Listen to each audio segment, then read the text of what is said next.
to move him there, and I'm going to move the ottoman and the table, Okay. and So for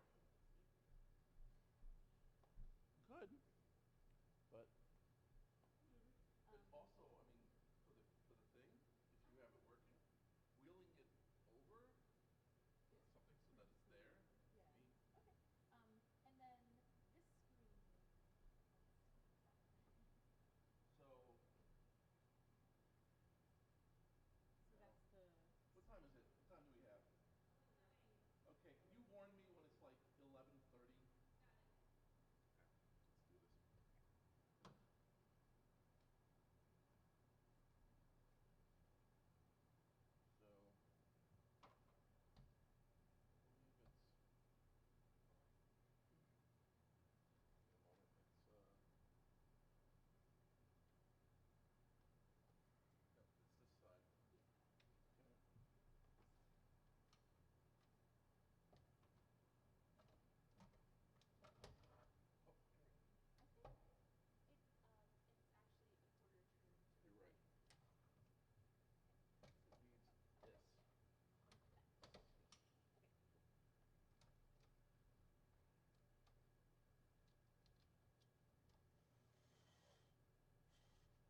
Greetings and salutations to the people who are listening to the live stream right now.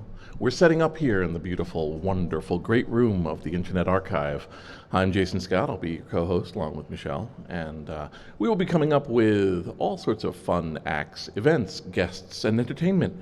If you want to Twitter about us, it's pound IA Telethon, Internet Archive Telethon. Just go ahead and do it.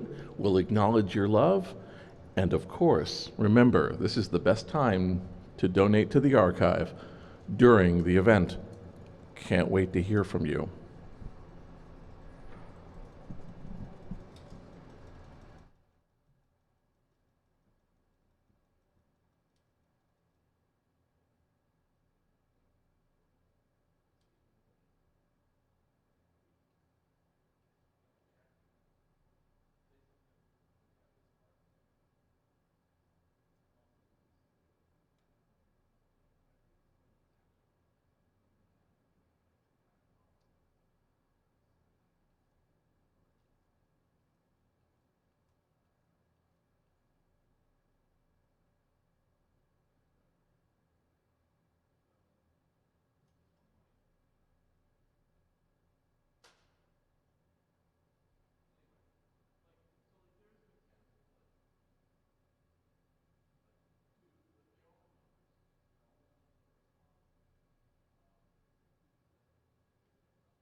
Hey there. Who's out there listening on the live stream? We're doing our live stream test right now.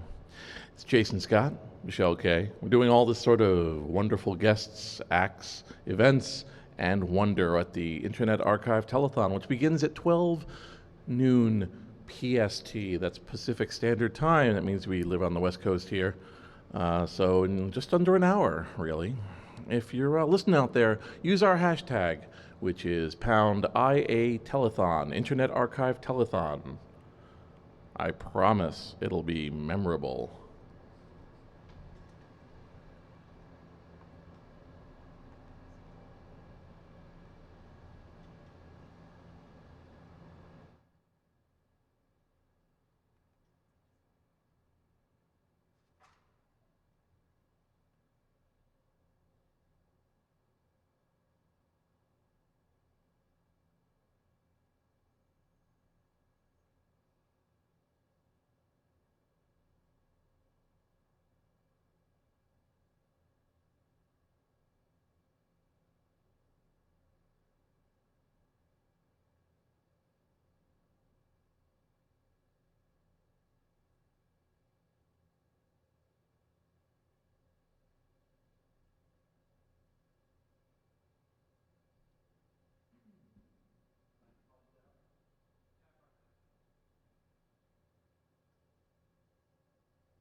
work, I talk to myself, which makes it sound like I'm talking to you, but I'm not. If I have the diva right here, thank you. Chris, let's. We should definitely solve the. We should absolutely solve the extension cord problem. So let's get an extension cord and tape and make this good camera. So there may or may not.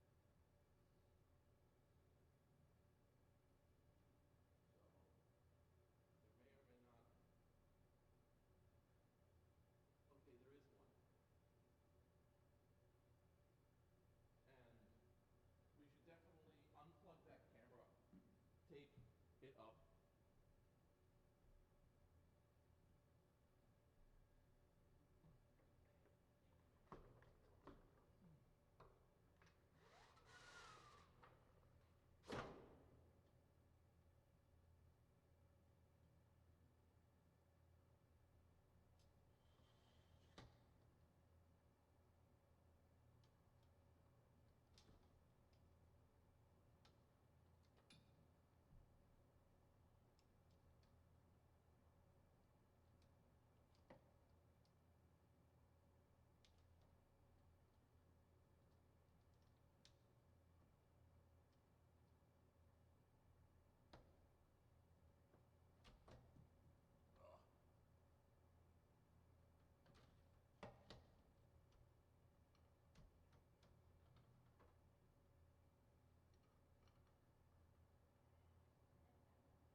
Chris or Jasmine, if you could take this camera. What I'm looking for from you is taping that panel onto the rear leg and having it there so that the thing has a single plug going out. This should do the job. Okay, I have. Wait.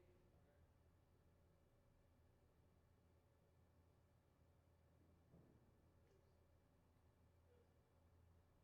Bum, bum, bum, bum, bum, bum, bum, bum.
Okay, so that looks good. Huh? But you can see on the thing, I look good for there. And then we're going to take this one, and we're going to, because we have a, now we have cords to move it, we can move it halfway up the side here and aim it this way or aim it that way, you know.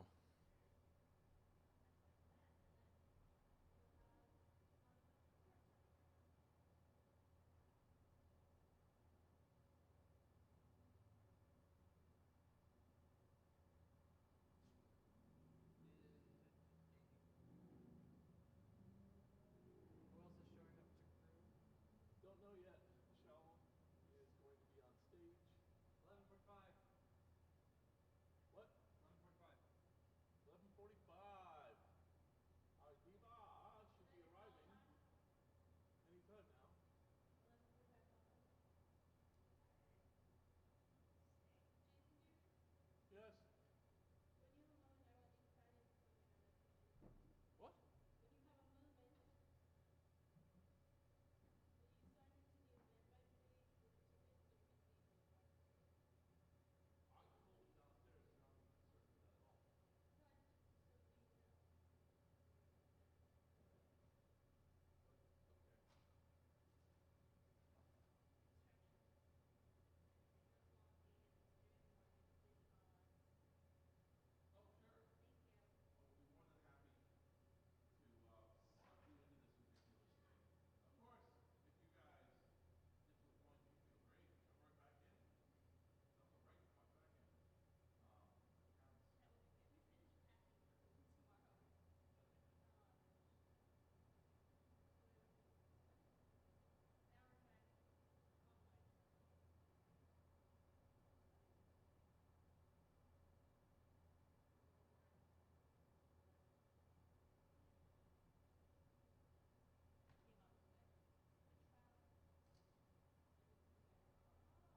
The archive online. Came out today. The trial. I typed it. It's really easy. Well, look at that. Two people snuck in. Oh, people let in. Yeah. 13 people. Ocelot creepy when she gets. What? Ocelot is creepy when she gets. You saw what I said to them. Do a pen plus one. Do a plus 20 for all I fucking care. Right? Please bring Do a some plus people. 7,000. Oh yeah.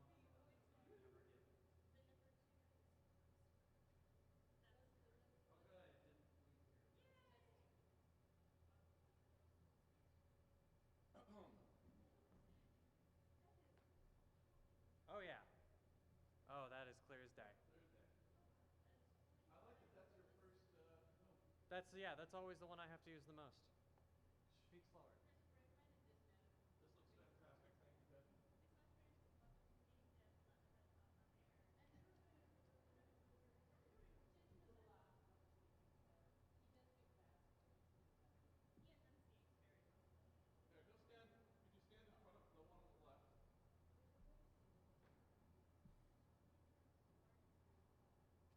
For the purposes of notation, I'm 6 feet tall.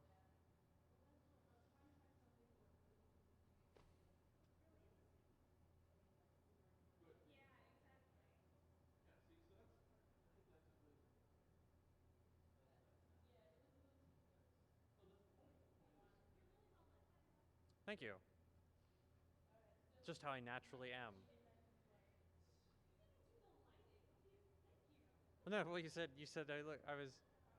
I was pretending like I'm just always lit. I'm Marissa. I don't know. I didn't hear back from the people. So I don't. You've never heard back from the other people who Initially, no. absolutely. We're pretty chill. Look, it's 12 noon, but don't feel like it's like this is a train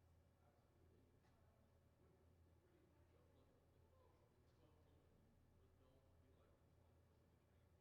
Okay. This is a very, this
have a mark. A mark to stand on.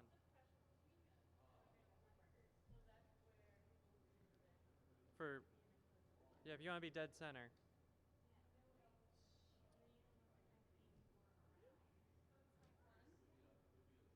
Two. This is two. This is four.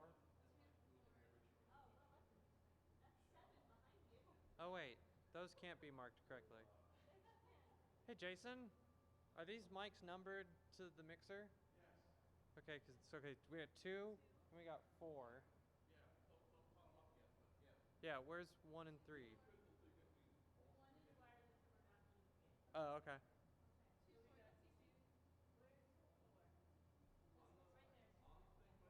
Oh, this is 3. So 2, 3, 4. Got it.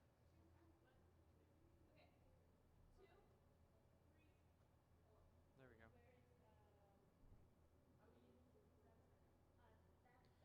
6 and 7 are. 6 and 7 are condenser microphones. They're used when we have like the Balkan brass band or the conspiracy theaters, where there's just no way to mic them, and they're just grabbing the room. They're so powerful they can grab servers too. But the idea is that they're making It's men's choir, I think.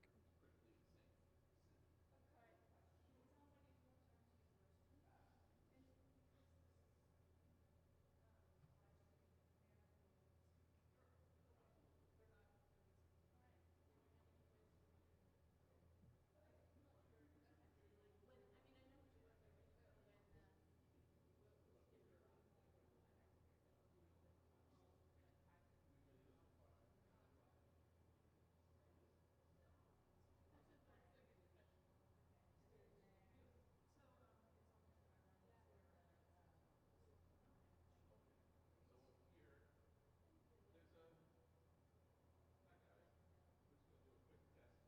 So here, there's a. Hi guys. We're just gonna do a quick test.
So here, just a quick test by the way. What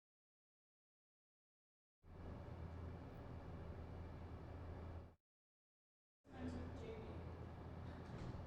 Hmm?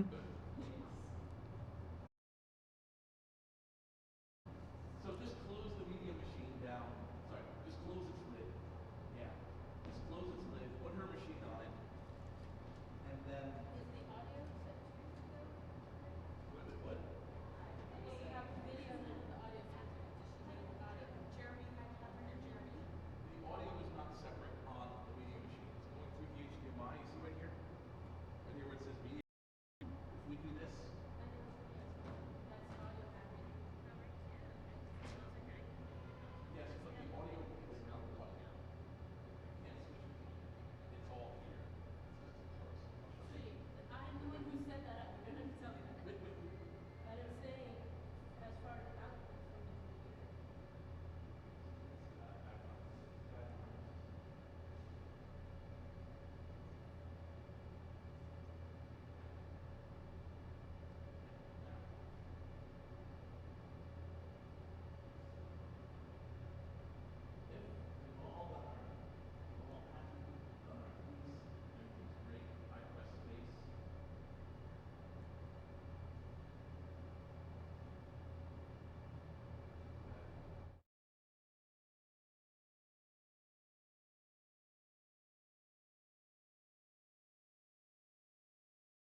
Your mic.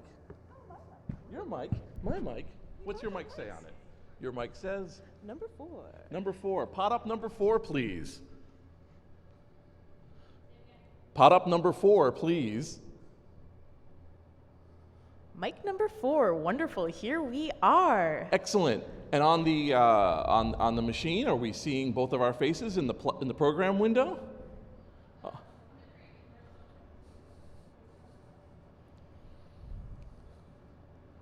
Okay. Are we there? Are we happy? We're Can I here. get a forced applause from the staff? They're Excellent. so great. That's all I wanted. All I wanted was that. I wanted to be on stage at the Internet Archive, and I wanted people to just applaud me all day and all night. So, hey, everybody out there. Currently, there's about a dozen of you, and you're growing quickly. This is the Internet Archive Telethon. We've been planning this thing on and off for a few months. We've been planning it for real, I think a couple hours. Couple hours, Couple yeah. hours, But we're couple here. minutes. We're live. We're here. And everything is beautiful. And I'm Jason Scott. And I'm Michelle Krasowski. And we are the co-hosts of this insane 24-hour event that we're going to do here. This thing is being held at 300 Funston Avenue over here in San Francisco, the city of love, and replacing everything with a tech startup that has a missing vowel. That's pretty much this place. We're the last bastion of nonprofit happiness and freedom on the online world, and we are going to, for 24 hours, just see what happens. That's right. What's going to happen now, Jason? What's going to happen now is as we're getting our technical chops together, and as you're going to hear me constantly shout out different audio requests, video requests, and everything else as we get our act together and learn how to make this whole machine work, we are going to have a lovely opening act. Marissa, our diva, is going to set off the proceedings in the way they were meant to be started, that is to say, with the beautiful sound of opera. So get your tissues ready, because this is going to be quite a moving performance. Now, if you look up in your upper left corner of your video screen, you will see a number. What's the number right now? 0. The number is 0. And what this is that this will be all the money that comes into the Internet Archive during our telethon. I'm happy to say that we have already raised $1.2 million from various sources. We have a generous benefactor who's giving us a 2-to-1 match, and we are raising money from people all over the world since the beginning of our end-of-year fundraiser. But this, we're going to claim every dollar that comes in during this time is us. It's people looking at us and going, oh my God.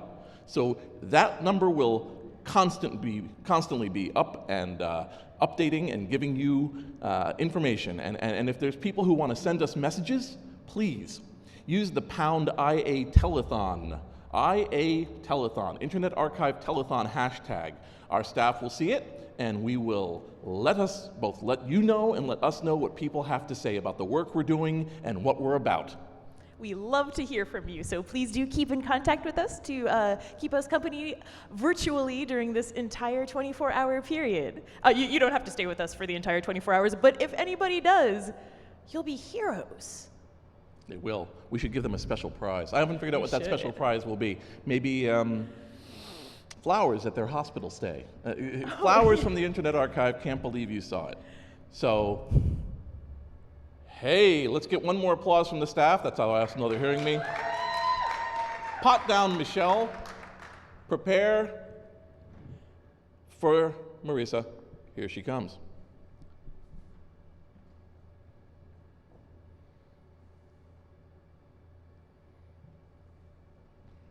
So, just before I start, I want to give me your, how would you describe yourself for the people who are just now hearing of us here? Let's go right there. I'm Diva Marissa, and I have a vested interest in this project because a certain unnamed domain registrar with whom I was hosting my website decided to delete my content, and I am aggressively using your Wayback Machine to rebuild my website. So, love the work that you do. It means a lot to me. Don't go to divamarissa.com yet because it's not up. Excellent. I will give the signal for beginning of your act. And here we go. Run it down, sheet there. And I will do that. We're clear on the audio. Everything's good with the audio. Everything's going, and we have the backup track ready to go, and everything else. And let's start that backup track.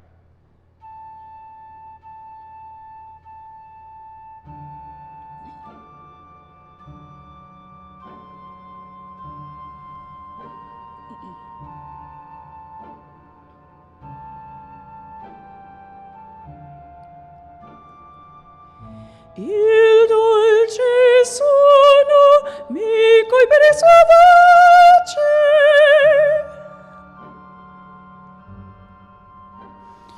A quella voce me quella cuore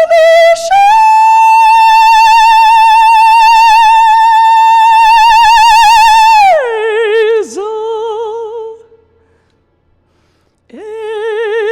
Edgardo, io ti sonriso. Edgardo, Edgardo mio.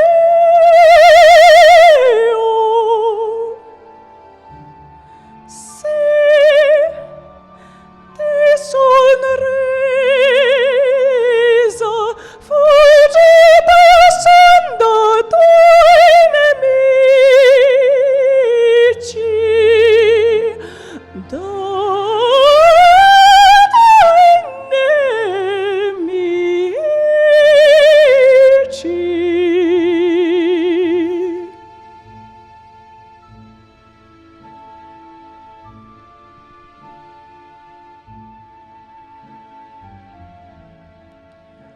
Un gelo mi serpeggia nel seno.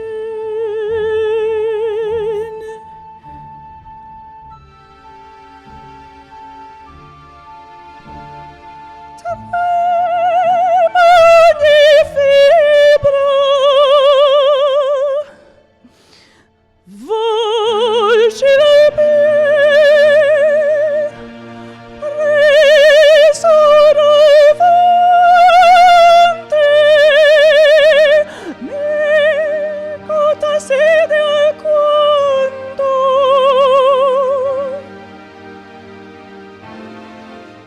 Sì, preso dal fonte, meco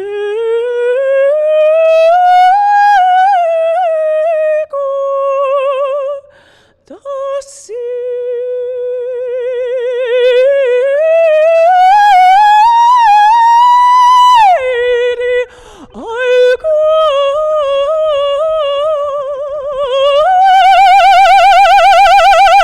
alquanto.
Thank you. Thank you so much. Thank you. So Michelle, I believe you acquired this lovely, incredible opener, right? Was it Jamie? Was it Jamie who did it? Wow. Hey, thank you, Jamie, because I know you're not here right now. Thank you so much. We've been working so hard and contacting every friend we know to come in. Oh my God, that was incredible. Thank you. So Thank you. Jamie's a friend of mine, and I'm a sucker to help out a good cause, so Wow. glad to help. Oh. So what's that? What was that piece? Just so we know. So that was the Diva Dance from The Fifth Element, which starts out with Donizetti, the first part of Lucia's Mad Scene, and then goes into something written by Eric Serra. And I first performed it at Burning Man 15 years ago. Wow. Now I sing it on a trapeze sometimes. Oh wow. so as you said, and I want to just acknowledge this. You had a class, you drove in just to get this in here, and then you've got to go again. I mean, Yeah. I want to say we really appreciate that. That's not, it's not like you set aside Saturday and you're like, I don't know what I'm going to do today. Do I eat some bonbons? Do I perform? Well, you had a day. I taught a voice lesson this morning, and then I ate some bonbons, and then I drove in here, and now I have a 3-hour rehearsal this afternoon in preparation for a gig tomorrow morning. Do you want to tell people where the gig is? It's a church job. So, thanks. My next public performance is at the Edwardian Ball in Los Angeles. Wonderful. All right. So people, as they said on the thing, we are still learning the. You're still here. You're still here for the I'm moment. still here. You are. What do you call it? You are the acid test for our sound system. It was amazing because we had to deal with clipping. We had to deal with people going like, oh my God, what are we looking at? What are we looking at? and everything else. So that was amazing. So I want to thank you for just being the best, just hardcore test that we have. I can be counted on to clip all of your audio. You're welcome. Excellent. Excellent. Thanks again so much. Thank you. Please. Thank you. Oh, wow. Love what So thank you for reaching out for the telethon. Let's just go this way and keep it on this straightforward thing. That's right. Somehow I can't help but be the video director too. So here's what's going on, right? We've started the clock. Where are we at now? What are we at with numbers? 345? $345. Now let's very quickly explain how that works there. What you're seeing is people who are donating to the Internet Archive via archive.org/donate. And what these people are doing is providing any amount via Stripe, PayPal. We have people who can send things in both Bitcoin and checks. It takes a little more to add those in. And when those are added, to be clear and transparent, we have a generous foundation donator who is providing 2 to 1. So in other words, when you give us $1 today, 2 more dollars go in with it. So if you give us $10, that total will say $30. And if that total says $1,000, that means you've given us $333.33. And so it's important to keep that in mind. We want to see that number grow and grow. We have a lot of people who are coming in, all various types, all various stripes. We don't know how we're going to fill the 24 hours completely, but we're going to do our absolute best. We have been working on this area pretty much nonstop for the last week. We've been working on getting the sound right, the pieces right. There's already some people mentioning they're having some syncing issues, and these are all things we have to learn. We rely on your feedback. We rely on your feedback both for the social streams and for the technical information and for letting us know what the Internet Archive means to you.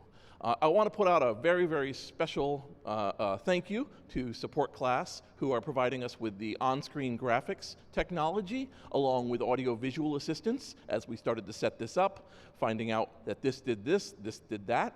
I also want to thank Eddie Cadell of Eddie.com, who provided us with a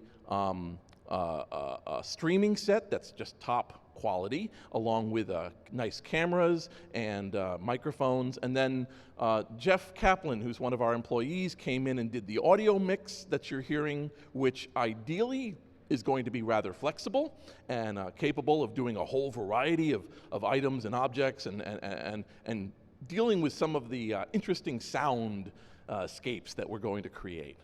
So for people who aren't aware or who are streaming into this right now because People are wondering perhaps, what's this thing somebody linked you to? What's this piece that somebody's bringing you over to? You know, what is the Internet Archive? So the Internet Archive is a nonprofit located in California that is dedicated to sharing the world's knowledge and making the world's knowledge available to all. Granted, we do it primarily online, but our hope is that as online access becomes a cheaper and cheaper commodity, and that as more people come on, you know, billions have come on in the last few years, and we want to continue to have people get access, we will provide those people with this access to the knowledge, sans ads, sans brought to you by, sans paywalls, even sans registering. You know, to have you be able to come onto our site, browse our millions of books, our millions of audio pieces, our movie collection, our live performances, and our software, and our web pages, and have you just use it like it's just no big deal. You know, we are probably most famous for the Wayback Machine. We'll just say that immediately. The Wayback Machine, which is the place where people can go ahead and look at old websites of theirs, download them, bring them on. You know, 50% of our traffic goes to the Wayback Machine, and some people don't know that there's a place, an Internet Archive, that lives behind them. And that's what we are. So again, it's archive.org. And if you want to donate, again, all the time, I'll mention it a lot, is archive.org/donate. This counter will go up frequently.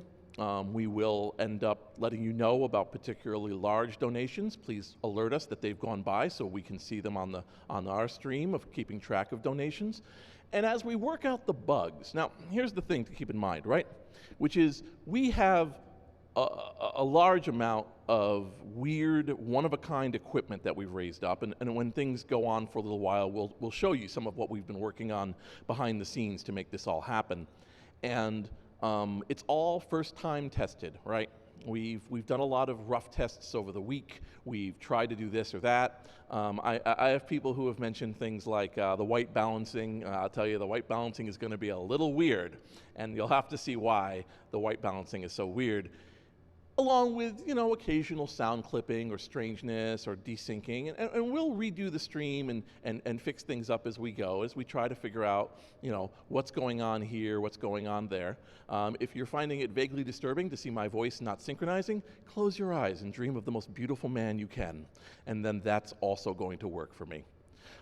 Again, so my name is Jason Scott. I work at the Internet Archive. My official position is Free Range Archivist.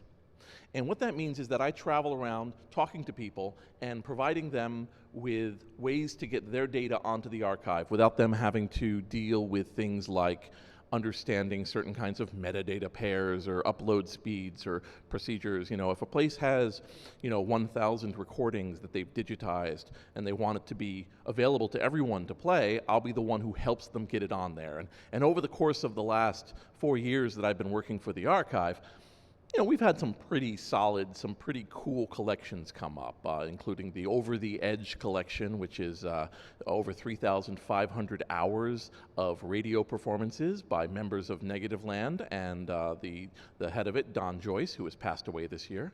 We have collections that are things like computer magazines or computer newsletters or old jazz performances or old-time radio, and that's just in audio. If you want to get over to movies or visuals, we have television series like Computer Chronicles. We have recordings from both video podcasts and older television that we've been digitizing and putting online.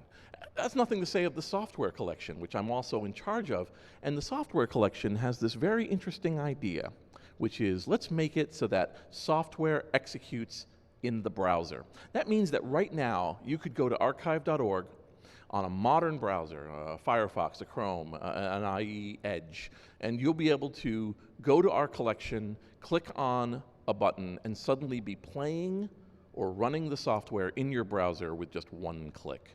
Like, that's what we're trying to bring to you, instantaneous access. So again, this is the Internet Archive Telethon. How many viewers are we enjoying at the moment? 27? 23. 23. And if you check archive.org, are we in the banner yet?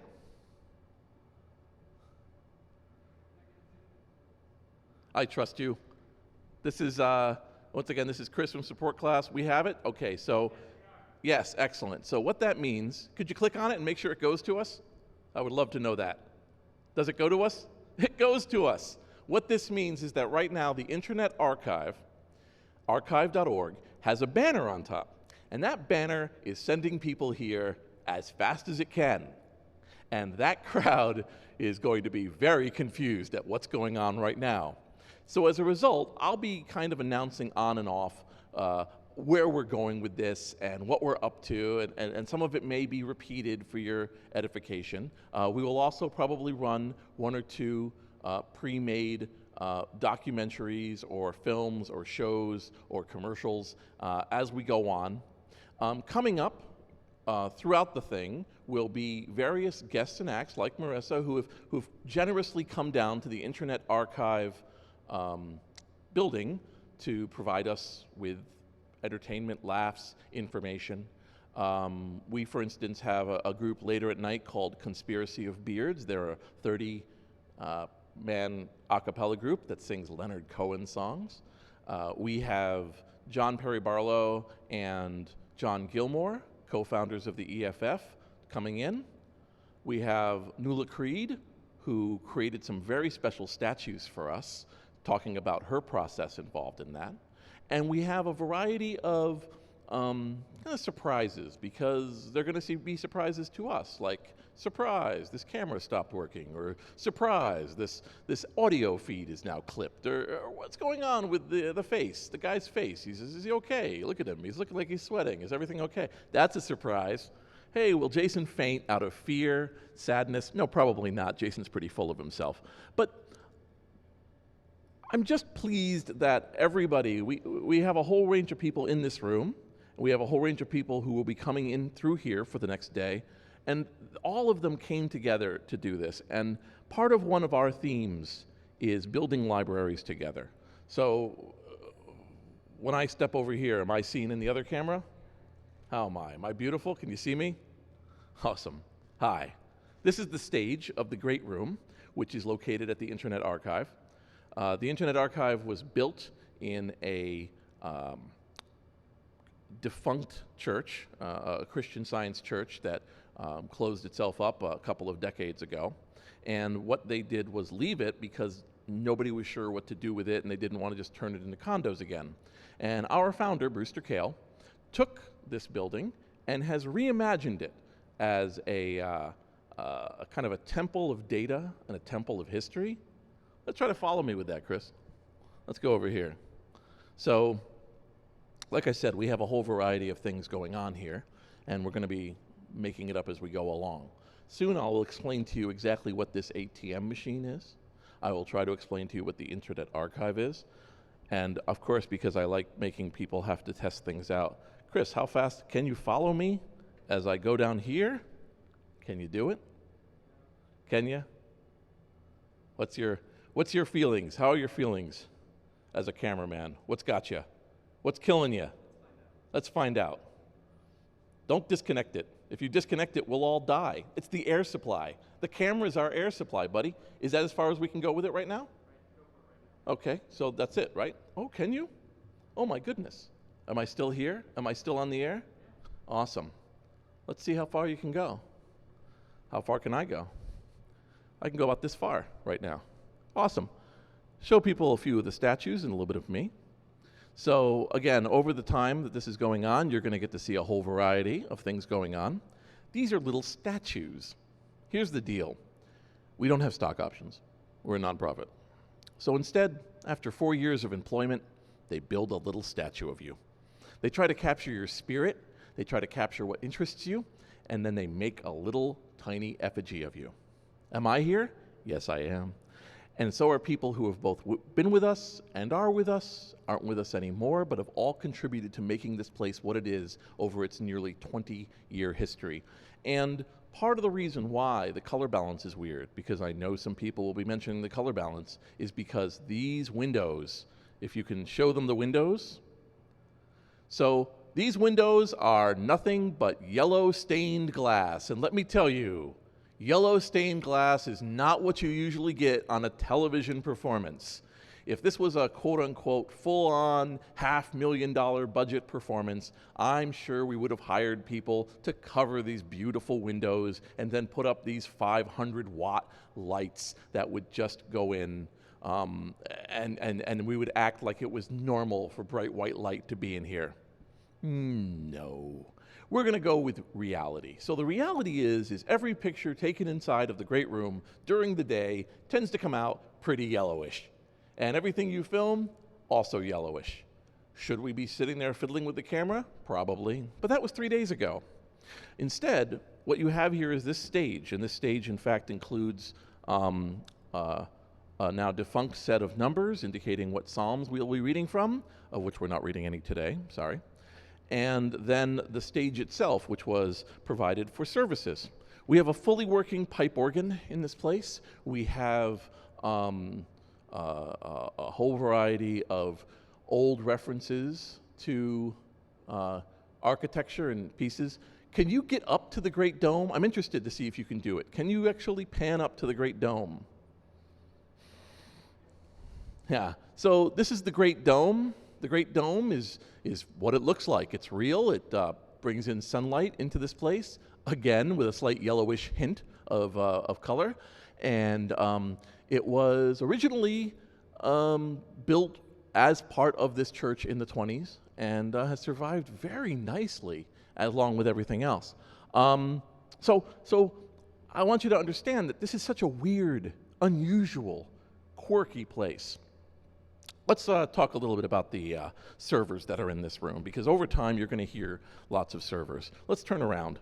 Let's turn around the other way and aim it over there. And then we... So, well, in terms of the servers themselves, what you're seeing here is a series of servers that we call petaboxes. Each one of them is about 1 or 2 petabytes of data.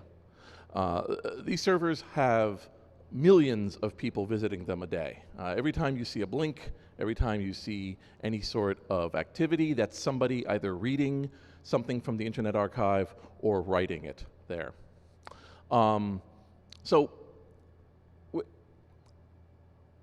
As we do this, as we put this together, I'm going to talk more about these pieces, but I'm going to take this advantage right now to work on a slight technical difficulty, which is that we have a slight sync issue, which is driving some people literally insane. Literally, people are going nuts.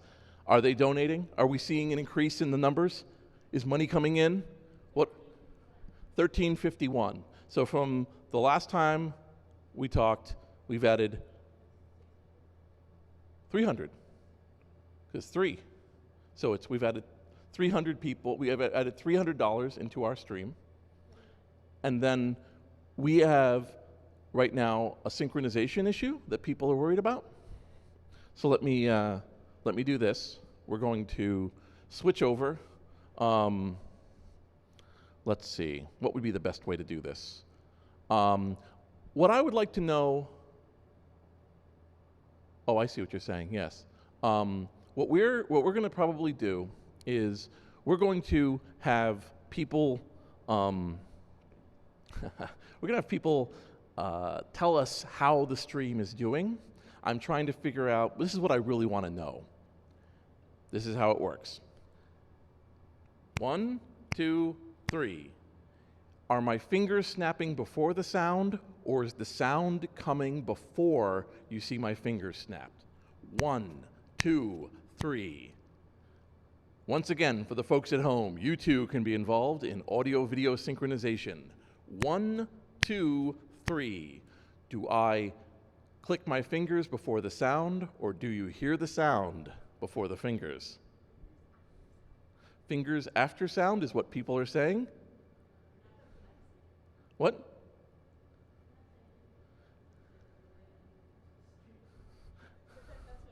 That's what you saw? So I click, you hear me click my fingers, and then it does the sound. Okay. Okay, Chris, guess what? Come on up. And what I want you to do is, with Michelle, because he's nervous, and you're like steel. You're like steel. Let's do this. Okay. Why don't you guys talk a little bit about how you put together the graphics for this? Sure. And I think that'll help. So between the two of you, do that, and I'll just quickly set this. Get a microphone. Microphones are good and important for audiovisual productions. What's your mic there? Oh, mic number 4, please. Here we go. Wonderful. Yeah, great. All right, so how about you tell us a little bit about yourself and what your background is in doing this kind of thing that you are so generously providing for the telethon. So my name's Chris Hannell. I'm a member of a group called Support Class. There's 3 of us, Alex Van Camp, our engineer, and our business manager, Jasmine Hierstrack. We do live stream productions in terms of mostly graphical, branding, overlay elements. So the number that you're seeing like up here, I don't know, one or the other. It's one of these 2 corners is showing the telethon, and we have social media tweets coming up and taking care of all that. Those are all open source. I'm really excited about the open source movement, and I've been excited about the Internet Archive for some time. So when Jason was tweeting about wanting to put on this event, got really excited, and I was like, I can help with this. I can contribute in some way to this. So the overlays were developed by Alex, and they were developed for another charity event that he helps organize, and he open sourced them. So we are able to take those, reskin them, use them for this event, and you can use them for your events as well. And it's all using a system called NodeCG, which is all Node.js based, and you can just start up a server and start putting graphics into it, and you don't need a massive TriCaster system or anything like that. It's basically open to the masses. If you have some event or effort that you want to help with, you can use this kind of stuff. So. That's really fantastic. Is there one place in particular online that people would go to get the software? NodeCG.com is where we're located, and then our stuff is at supportclass.net. But NodeCG is, if you want to start tinkering with this stuff, if you want to use these kind of assets, you can go there and get your hands dirty, start coding and learn, mess with it, and then to help out with different projects like you're doing, and then it sounds like those projects also benefit from people wanting to help them out, throwing extra code in there and tweaking things, making things more snazzy and more functional. And well, and also kind of, the democratization of being able to make the production value. Like we saw, I'd say about 15, 20 years ago with digital filmmaking, really democratizing the process and getting people more independent and being able, for just a much smaller investment, you can make something that's really professional. And now we're seeing that right now with live streaming, with Twitch TV and YouTube gaming, people being able to put on a really professional broadcast for very inexpensive amounts. And so what we're, the video's there, the audio's there, and now let's get those broadcast graphics up there as well so that you can present the information you want to in a really coherent manner. So. That sounds really fantastic. Hold on just a moment. I'm going to put my computer down right here. So is this the first, you might have already said this, is this the first time you've worked an event with this particular overlay, or have you done, can you tell us about other things that you've done? This setup is called, was made for an event called Tip of the Hats, which is, raises money for Children's Oncology Services International in Chicago. Okay. They've been going for 3 years now, and this is a reskin of that, and we're using it now for the Internet Archive. But we also have done stuff for Games Done Quick, the biannual event. Is it semi-annual or biannual when you go twice a year? Which one of those is that? Biannual actually means both, so it can mean either twice a year or every 2 years. Okay. It's one of those confusing We'll go things, with that. Yeah. So twice a year, Games Done Quick raises money. Currently, the last 2 charities they've worked with is the Prevent Cancer Foundation, which is going to be happening again in January, and with Doctors Without Borders, that's a summer event that they do. And we're members of their staff, and we work on those, and so that'll be January 4th, I believe January 4th. January 4th in Washington, D.C., so if you want to come out to that, gamesdonequick.com. Excellent. So, yeah. So cool. Jason, how we doing? Well, wait, closer but not 100%. I will take that.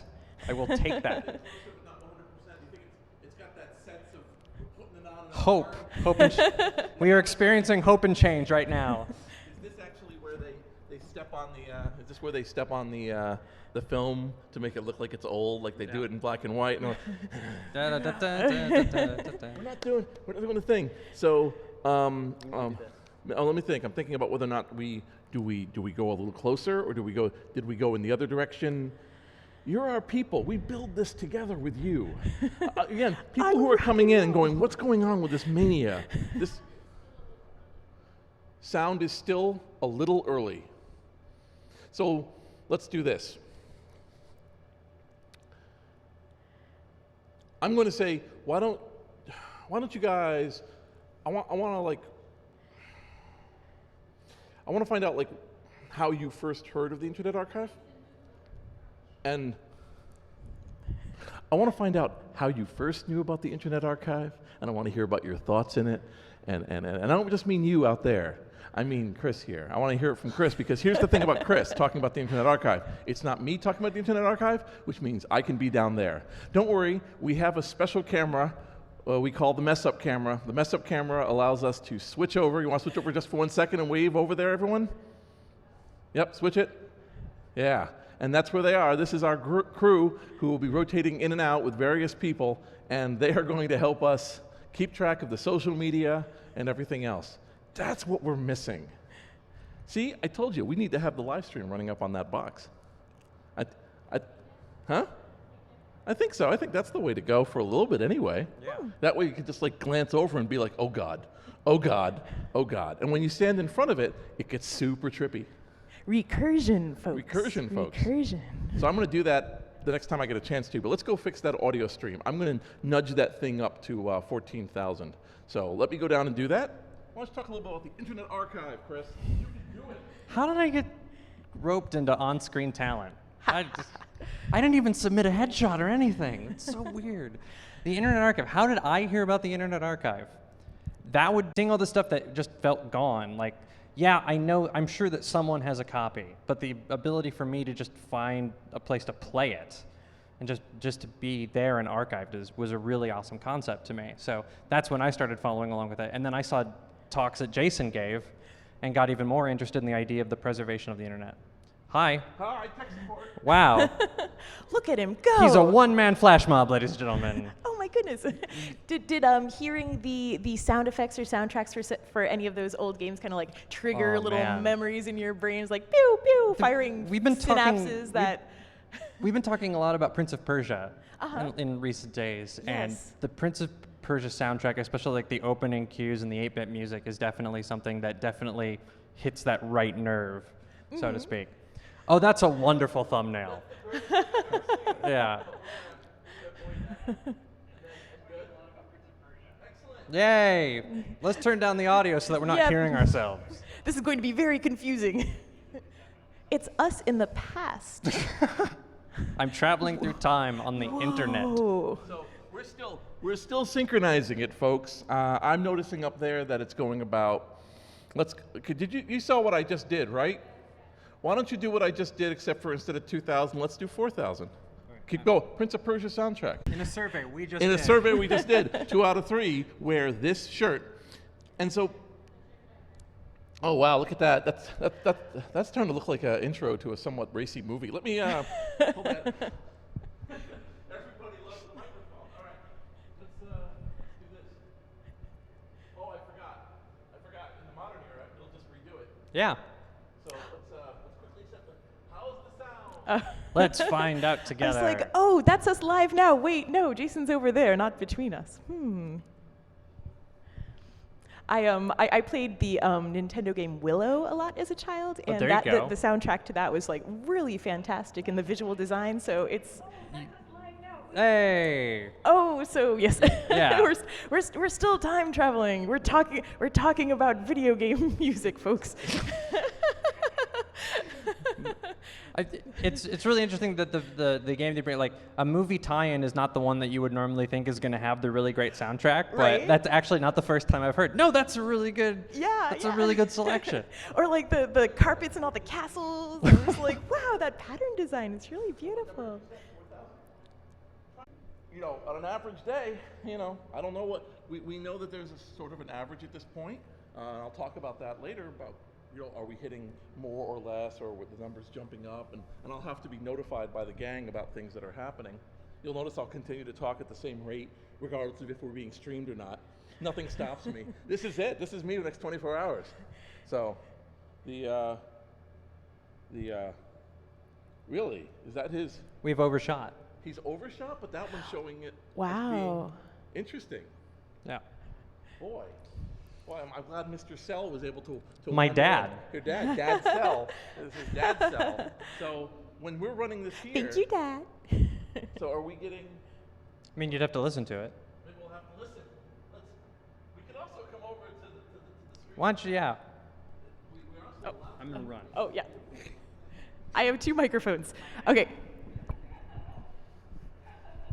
So now I'm going to talk about stickers on my laptop because that's what hackers do, right? Put stickers on your laptop. And this is actually interesting because I have some stickers that are representative of the different guests that we're going to have this evening, actually. In the center here, I have the Cerberus.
Features of ours if I can get our 35mm film strip projector working. So if you are in San Francisco and you can read lips right now, definitely get in touch with us to let us know.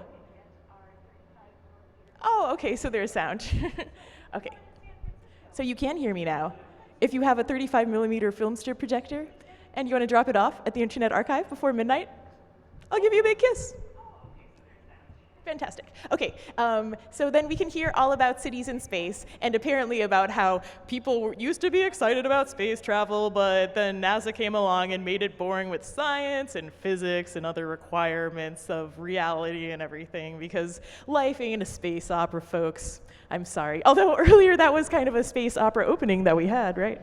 You know, when we set this thing, we were setting it to an audio delay. And what that audio delay means is that the system, you see, can digitize audio much faster than it can digitize video. So when the combiner, the machine that's doing the streaming, takes it in, it does the audio really fast.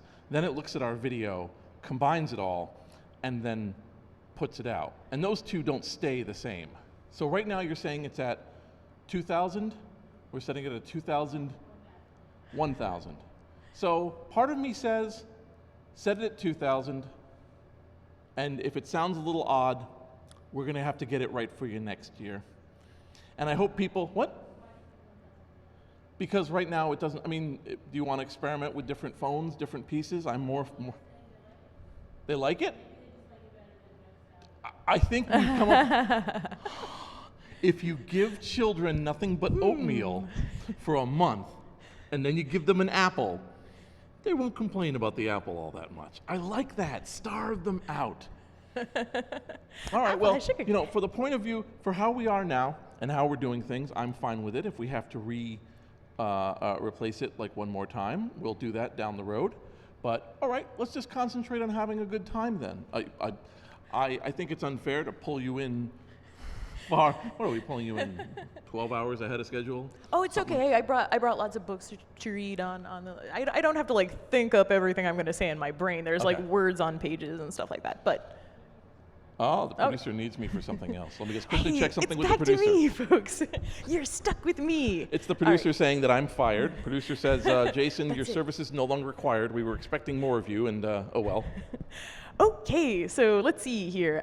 What else is going on? So another thing that I help out the Internet Archive organization with is to recruit and train volunteers on our different magnetic media digitization workflows. So we currently have VHS decks downstairs. We have formats including U-matic, Betacam SP. We have audio cassette decks.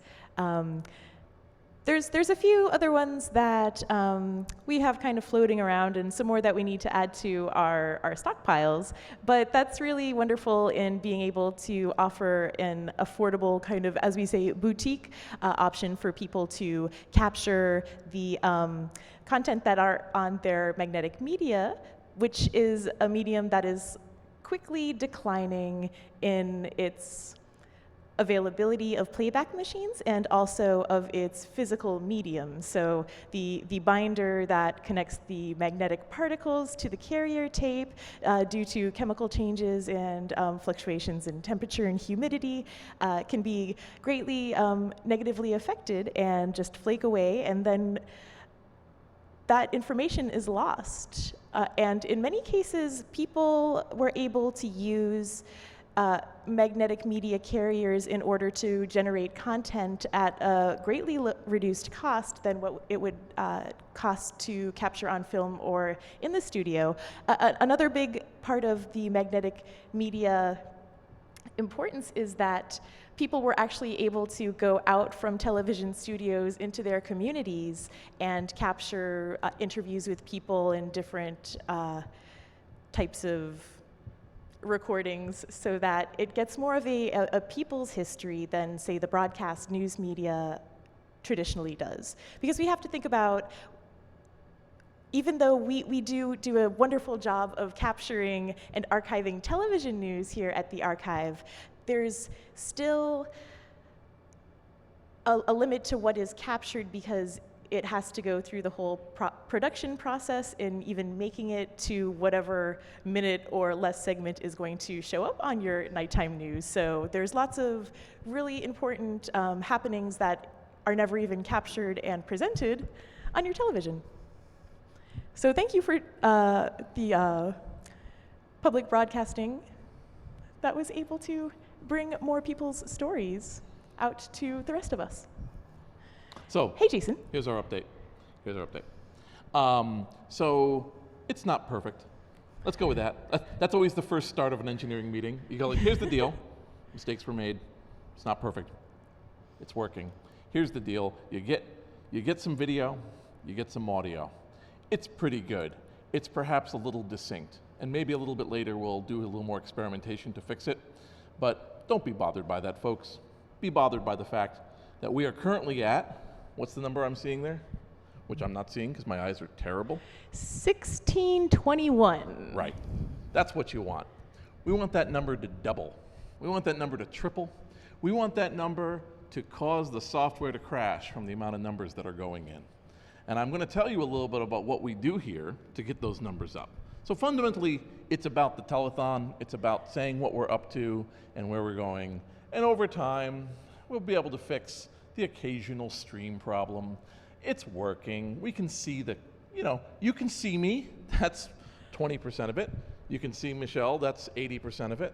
There's sound. There's people here. There's snacks downstairs. Hint, hint. There's snacks downstairs. There's people visiting, coming in and out who are with us. And there's a whole variety of things that'll be going on in this place. And so my attitude is, we'll get it right. We'll get what we're going. It's put in a barn. It's a big barn, beautiful barn. We'll make it work right. There's a whole variety of people who are going to be attending today, both in our audience and up on stage. And we'll be talking to a wide variety of luminaries. I would love for us to have done more in the way of technical work, but I cannot tell you how many nearly 20-hour days were put into just getting things to where they are. Do you know how many people it took just to lift that ATM on stage? Oh my God. Let's talk a little bit about what you're looking at now, because if you're a person who's just tuned in from our banner ad, what numbers are we at? How many people do we have? 38 people. So we got 38 people, and 38 of you is just enough for me to really splurge and take you out to dinner. So that's a good number. We're still in the chummy group. Some people are going to talk in the back while I talk, but it's still a pretty chummy group at 38. And what you're listening to right now is an unusual live stream brought to you from a renovated church in San Francisco, California, at a place called the Internet Archive. And the Internet Archive has, was that literally a grimace from my producer? No? I can't see anything down there. All right. The pit crew is saving me. The Internet Archive, #IA Telethon, is doing a fundraising. And to do this fundraising, we are putting on a 24-hour marathon online live streaming event. And we're going to be having a variety of acts and pieces, and we are going to talk about what we're up to, about what's going on, and everything else. And I'm going to smile away and be your best friend as we walk through this amazing thing. Let me talk a little bit more about where the archive comes from. Can I get a wide shot, please? The Internet Archive stage, again, is where we'll be having a wide variety of people. We're going to have bands and luminaries and other pieces. We're going to have people talk about both the fundamentals of what the Internet Archive does and has done for them and other pieces. So I'm just going to take it all the way from the beginning and just go from there. There was a man named Brewster Kale. And Brewster Kale was a student at MIT who worked in the artificial intelligence lab. And this is in the early 1980s. And he had an opportunity to work with some of the luminaries in the artificial intelligence field to create a new kind of machine, a machine that would have many multiple processors that were being called upon. So the machine would be incredibly fast and would have an ability to do problems that were broken down properly really fast at an era when we're talking a 1 megahertz, not a gigahertz, a 1 megahertz machine. This was an unbelievably fast machine, and it was called the connection machine, and Brewster was one of the designers of it. He worked in the chip area of it, and that was his first big break, and then he went on to work in software. And there's a thematic thing with Brewster. He was interested in information, in our correlation of information, of how we put things together, how we piece things from large data sets and produce meaning from it. This was important to him. Straight up camera, please. And Brewster started companies in the early 1990s that worked with this new internet to keep track of information. Among them was WAIS, the Wide Area Information Service. There was another project that he was involved in called Alexa, and these were all projects that basically took online information and put them into a presentation format that was of interest to people. Alexa was one of the first. The easy way to call it, of course, is the Nielsen ratings for websites. It would actually look at a website and indicate how popular it was and what it worked on and what it did. And ultimately, these projects and properties were sold. And Brewster suddenly found himself with a significant amount of money. He became one of the first real, it would almost be called a dot-com millionaire if it had only been 8 years later. And instead of turning around and just, dealing in this and that and going into venture capital or perhaps, going on permanent forced early retirement, Brewster instead looked back over what had been important to him in his life and what mattered to him. And he had a conversation with friends about this.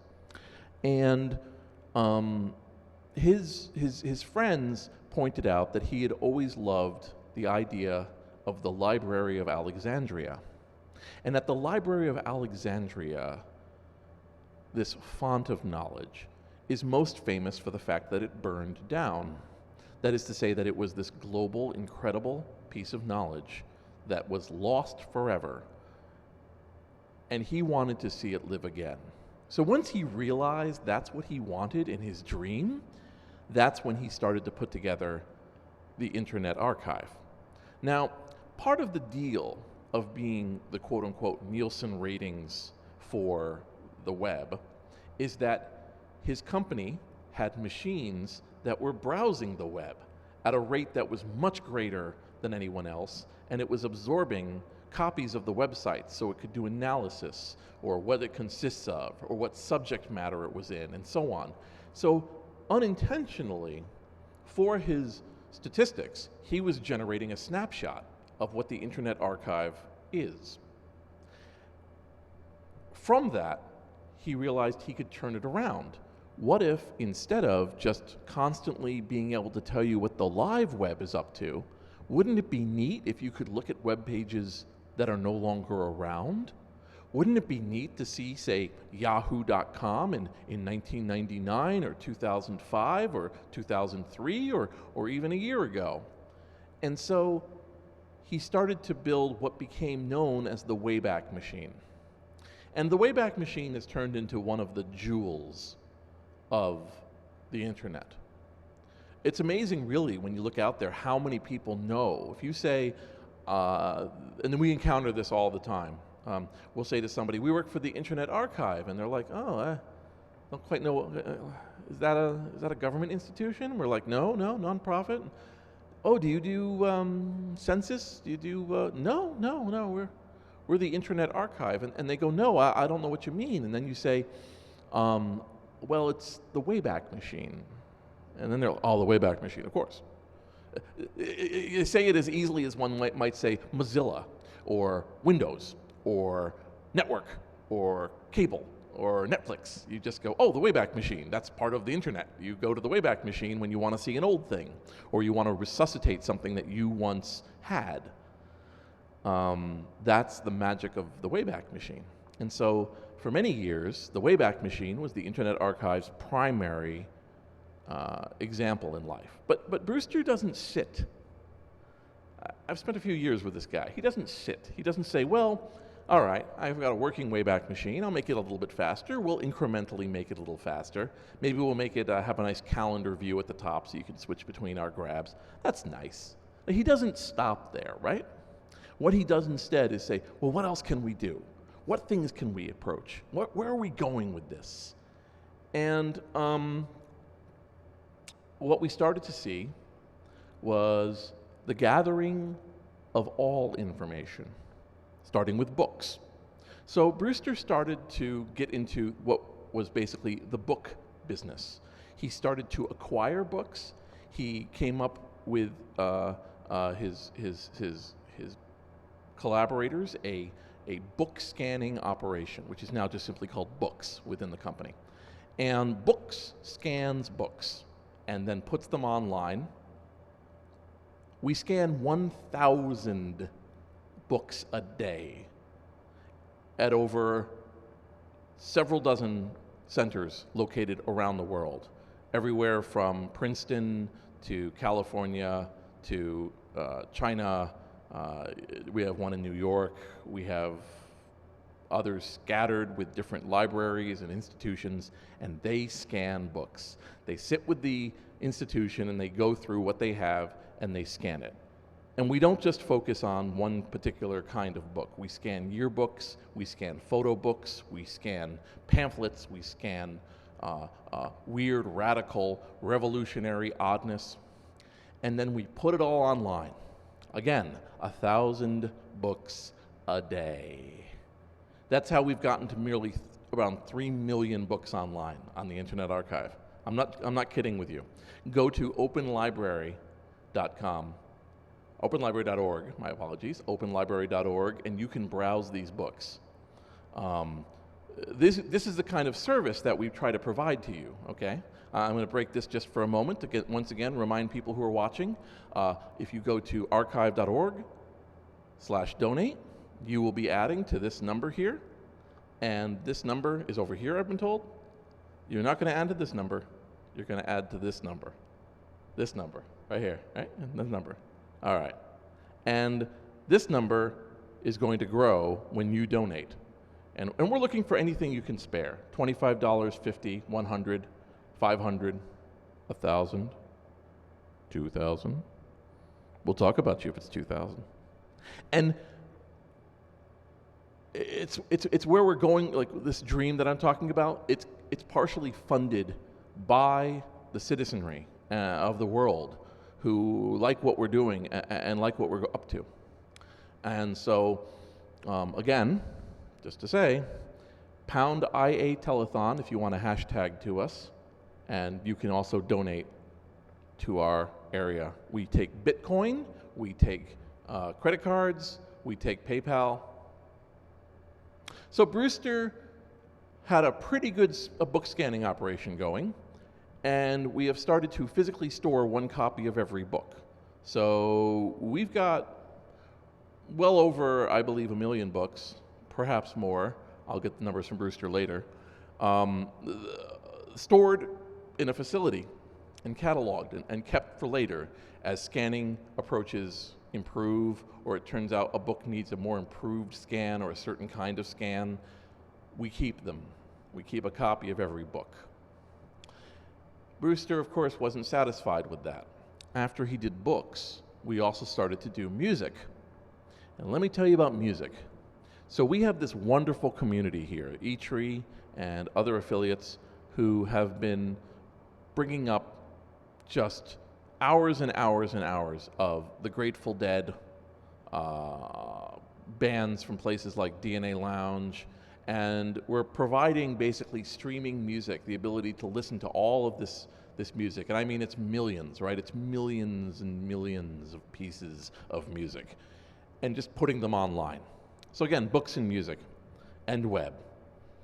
Why stop there?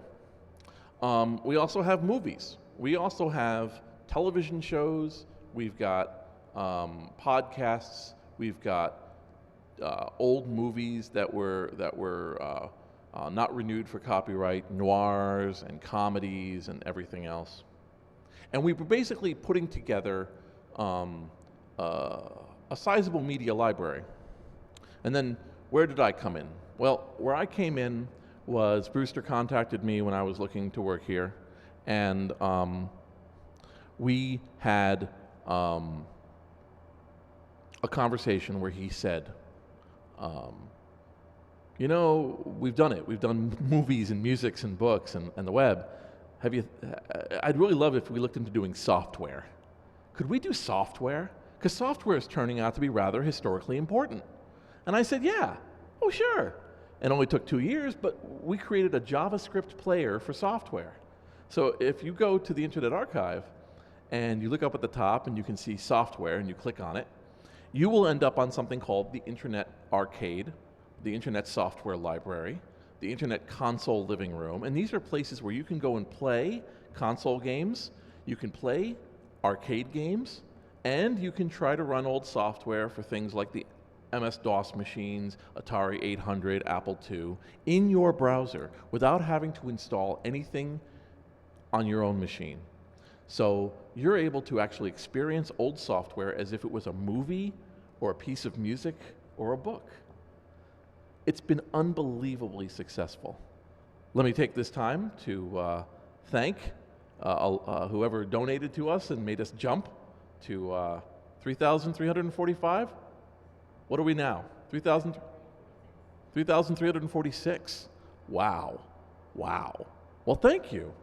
If you want to, if you want to make me happy, everyone out there, be inspired to contribute more. And if you have a question, please do pound IA telethon and put it in your hashtag. We'll see it, and I'll get a question yelled out at me. If you tweet some message of support or retweet to other people the messages of support, that gets us more viewers. How many viewers are we at? 44. We've gained 10. No, well, I'm going to say 10. Say it again? People can no longer buy tickets, but, you are welcome. If you're seeing this and you're like, you know, the only way watching this guy in a top hat go off about the Internet Archive could be better would be if I moseyed on down to the Internet Archive and watched him in person. Well, if you come to 300 Funston Avenue in San Francisco, normally we only have Fridays open for a lunch and a tour and meetings and meeting people, but today, look, normally this would be something you'd win in an auction. But today you can actually walk in before we shut the doors tonight. You could even, if you wanted to, stay over at the Internet Archive. Normally we'd be putting that stuff up on Omaze, on eBay. We'd be having a pledge drive just for that particular gift, to be able to come in and stay in this crazy room. You know, one of the things that we have here is what I call the 10-second calibration moment. And what that is that if you're talking to somebody and you walk up here into the great room, you have to then stop talking about what you're saying for 10 seconds to let the person adjust to the room they're seeing. Why don't we switch the larger camera out to a larger view of the great room area? Can one of you do that? I'll give you. Or do you want to do it? You want to do camera, or you want to sit there and enjoy yourself? Want to sit there and enjoy himself? All right. So just try to get like just as big a shot you can of everything. Just a shot there. And I just want to show you what we have in this place, right? There's a whole variety of statues, and it's a beautiful, wide, long area. We have basically a full-sized room, and it's a great thing. You know, it's a work of art, really. This room. This is just an amazing room, and it can take anybody. Anyway, all right, back front view again, please. You want to? Switch me over. Put us back in the thing. It's so much more meaningful when I'm right here. Anyway, so the Internet Archive, now with movies, with books, with software, with web, continues its efforts, working in different locations. So for instance, one of the things that Brewster tried is something called foundation housing. And what that means is that he has bought a building in San Francisco and given it over to a foundation, and then currently his own employees live in this housing where they only pay for certain fees. The rent is much, much shorter, and in return they can work for the Internet Archive with a much reduced living cost. because otherwise, you know, you're talking about a living cost that's skyrocketing here. I mean, it's unbelievable how much a person can spend. And he was finding that employees were spending somewhere in the range of 70% of their income just on housing. So he's trying that experiment. There aren't many people trying that experiment. Similarly, a couple years ago, he tried something called the Internet Archive Credit Union. And he tried to start a credit union, see how it could function, and how it would do things, and then see what happened. And the answer was that crushing regulations, incredibly crushing regulations, moved in, and continuing a trend that has occurred since the 1970s, the credit union was shut down after a number of years simply because it was starved out. It wasn't allowed to loan money. It wasn't allowed to bring in new customers.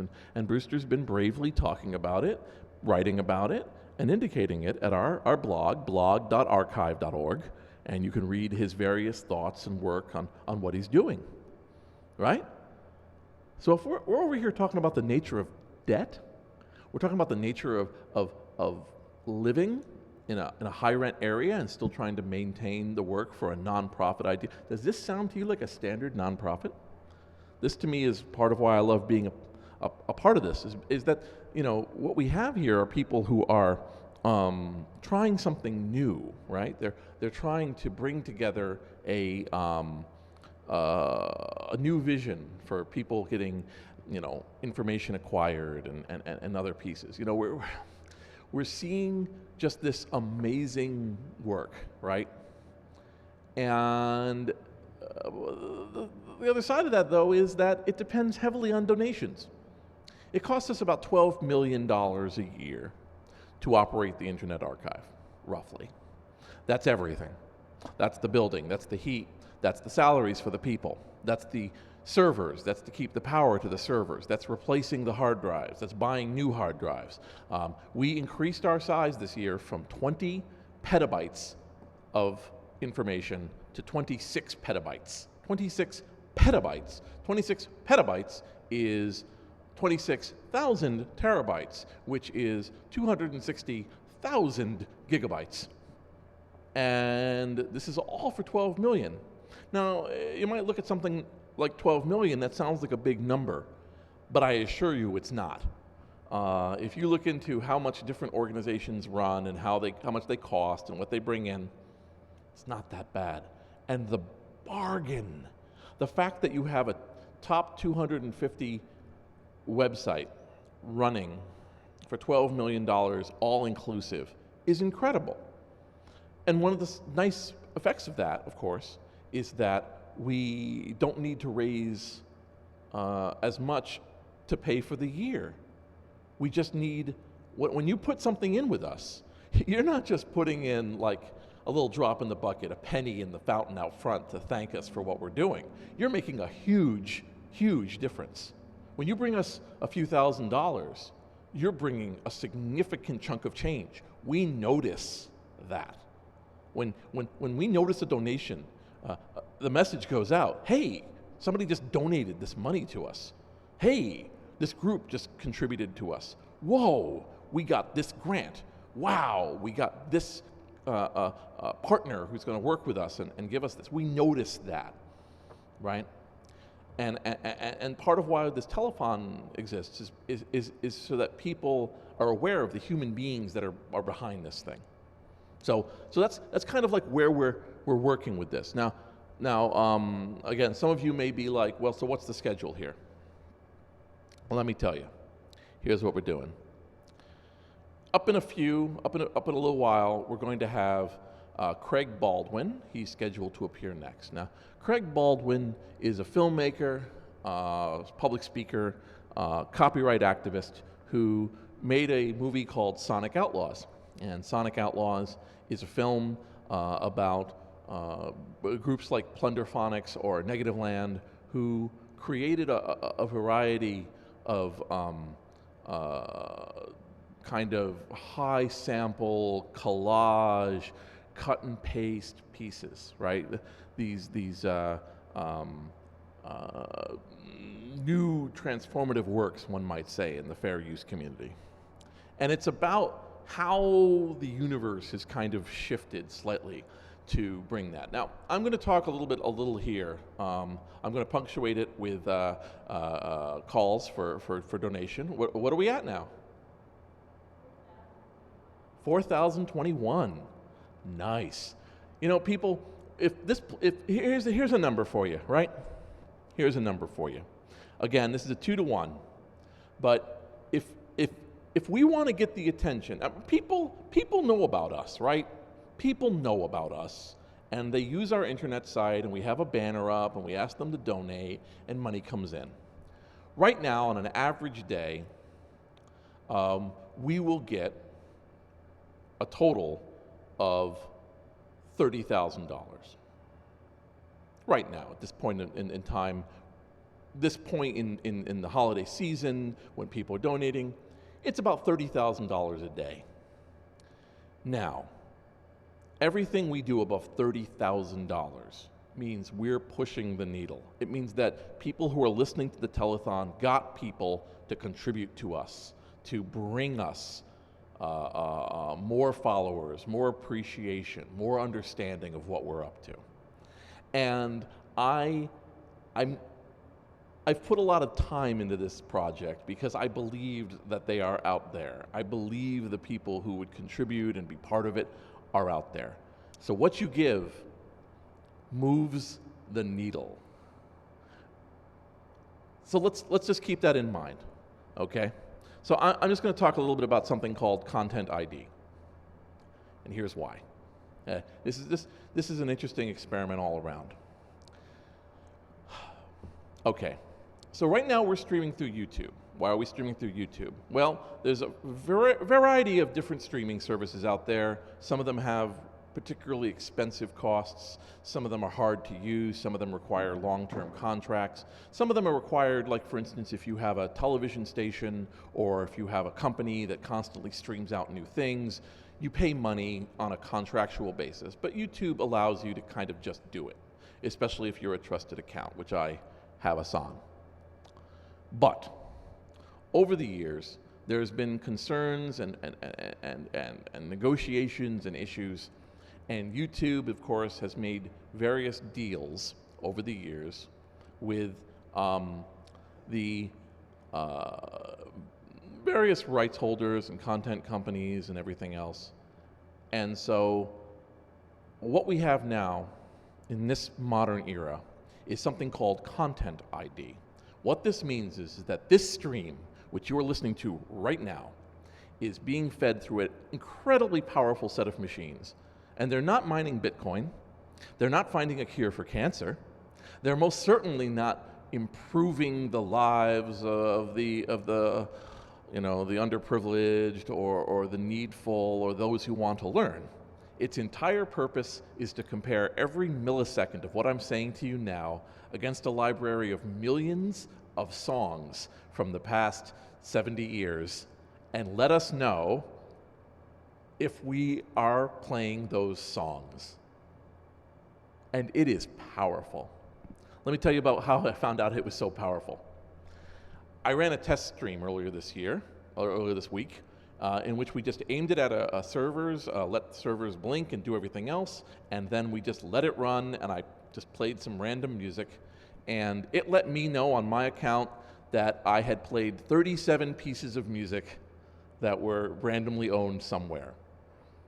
Just playing random stuff, and the way it did it was this Judge Dredd machine, which was judge, jury, and executioner, let me know, you've played this, here's when you played it. As a result, you can no longer stream in Germany. Quite an interesting punishment. So I'm very sorry to our German neighbors, but I could not play there. And I could also not play on game top boxes. I can also not run ads. I'm fine with that one. But the point is that when you set up that situation, you may not know about this, but a live show or a live recorded show, say a talk show, a Colbert, a Kimmel, or a Seth Meyers, all these different shows have what's called a blanket licensing deal, which is basically We know that in the course of a given recorded show, some music is going to be played, some things are going to be shown, and because it's a frothy, on the spur of the moment, we're just going to have these different media companies all agree to have a little money they give each other, and we'll all just work it out. And if you had a small set of record groups, like if you were a small set of independent artists, and you were a small set of people, and you might also have a kind of the same deal. Hey dude, if you play my record on your show tonight, I'll probably play your show on mine, so we'll just do this. I'll give you a few bucks for your trouble, thanks. That's the deal you make. Now imagine it's 1,000,000 times more. But that's great. That's great for NBC and ABC and large content companies, but not for independents, not for people who are just trying to do something, and certainly not for people who have no commercial interest whatsoever. It's those people we're worried about, right? We're worried that those people are going to lose their platforms. They're going to play something on a stream that has very small audience and is spur of the moment with no intention of monetizing it, and they're being told, you are terrible. You can't play that. You can't put this to this. You can't experiment. We don't want that. That's the kind of world we're trying to avoid, right? The Internet Archive has groups like net labels, where people who are just folks, they aren't signed with a contract, they aren't set up to be the next big James Bond theme song, they're just making music. They can host with us and play it, and it's nice. It's nice. Is that so much to ask? It's nice. And will we use YouTube next year? Maybe, maybe not. I've already had a couple people talk about maybe coming up with streaming solutions if we do one next year. That's great, but that's also somebody saying the Internet Archive is cool, let's give them a break. But don't we want a world where you don't have to get a break? Don't you want a world where you can just upload and provide what you're working on, or share your new idea, or collaborate, and not always be looking over your shoulder because you are thought that you're weird or doing something wrong or strange? I mean, that's what I'm trying to say, is that we have in our collections, through the thousands and thousands and thousands of uploads we get, people who are making beautiful things out of what they work with and experimenting and transforming, and that's what you're paying for when you're donating to us. What number are we at? 4,021? So we're doing good. All right, 4,021. That's 4,021 since we started at noon.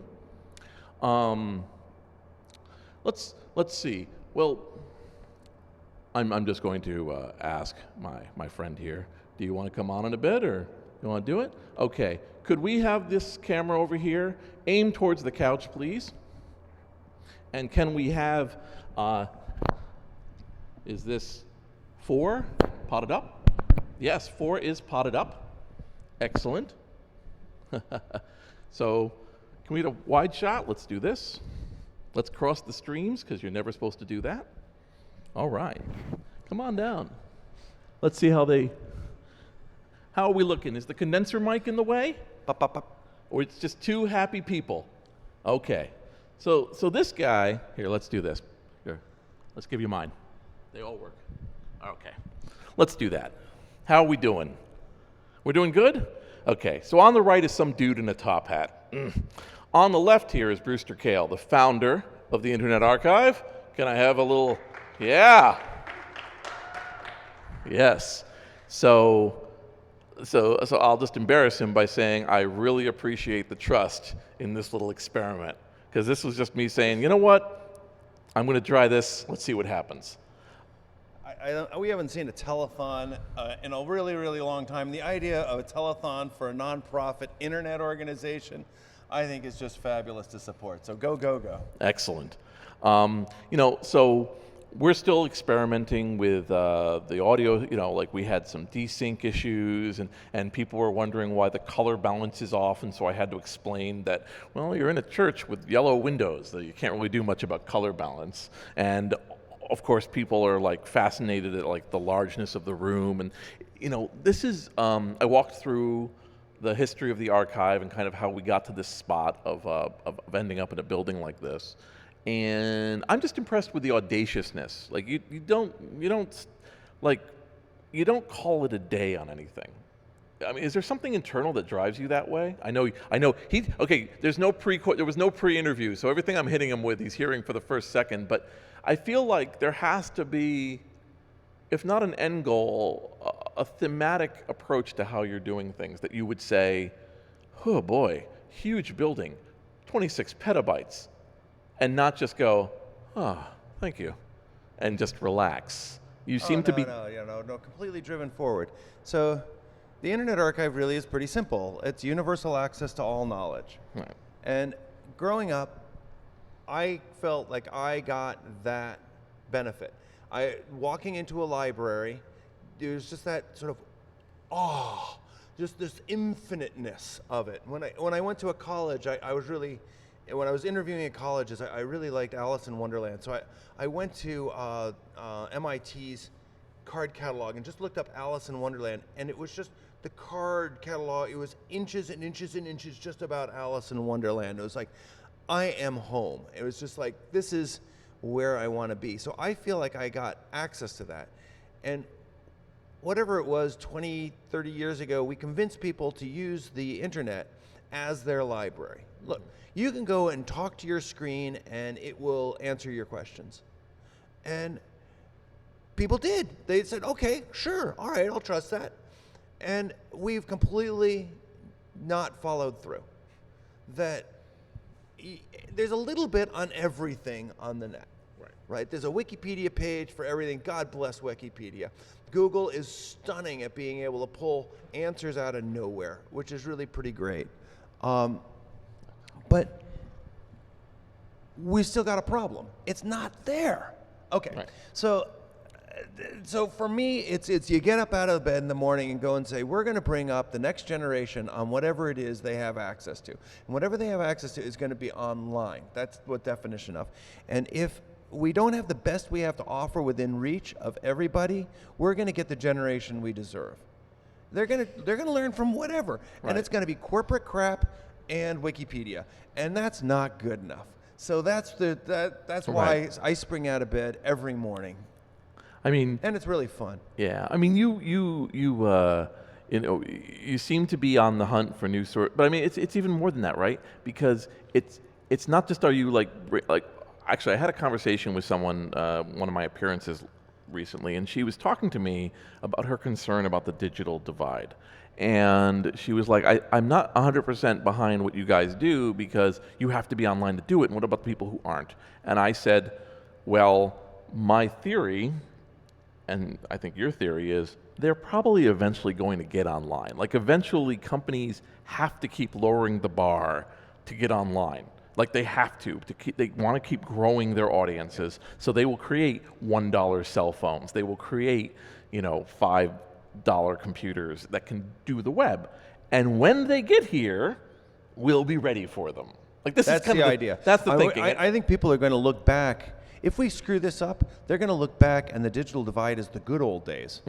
Back when Bali wasn't just rained on with all sorts of corporate crap from other places to sort of homogenize Bali. Right. We're going to look back at the digital divide as having created differences in cultures and the like. Right. So here's a way to solve that. Right. It's like, let's not make it so that there's just Viacom or whatever everywhere. Right. Let's make it so that the diversity of human thought and cultures are really well represented in this new medium, so that if you're Bali, a Balinese person, you can access your own literature. Wouldn't that be awesome? That it would be translated, or it would have the full power of the Googles of the world, or maybe it's the nonprofit Googles of the world, because they may not work on the Balinese texts. Right. That we can have all of these materials and celebrate in diversity in the new age, as opposed to celebrate in the massive access to Netflix. Right.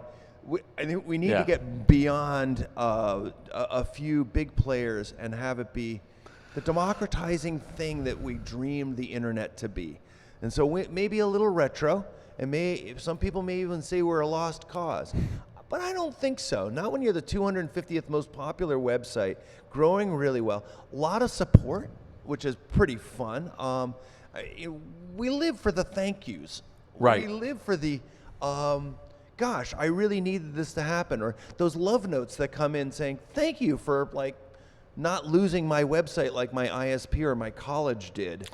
Yeah, the diva that we had that was the opening act, she explained that the reason her website is coming back is because her provider took her account away and we had the copy. Yay! See, so like we were her backup, and she would have even lost her stuff. So she was more than happy to come and sing very loudly and wonderfully.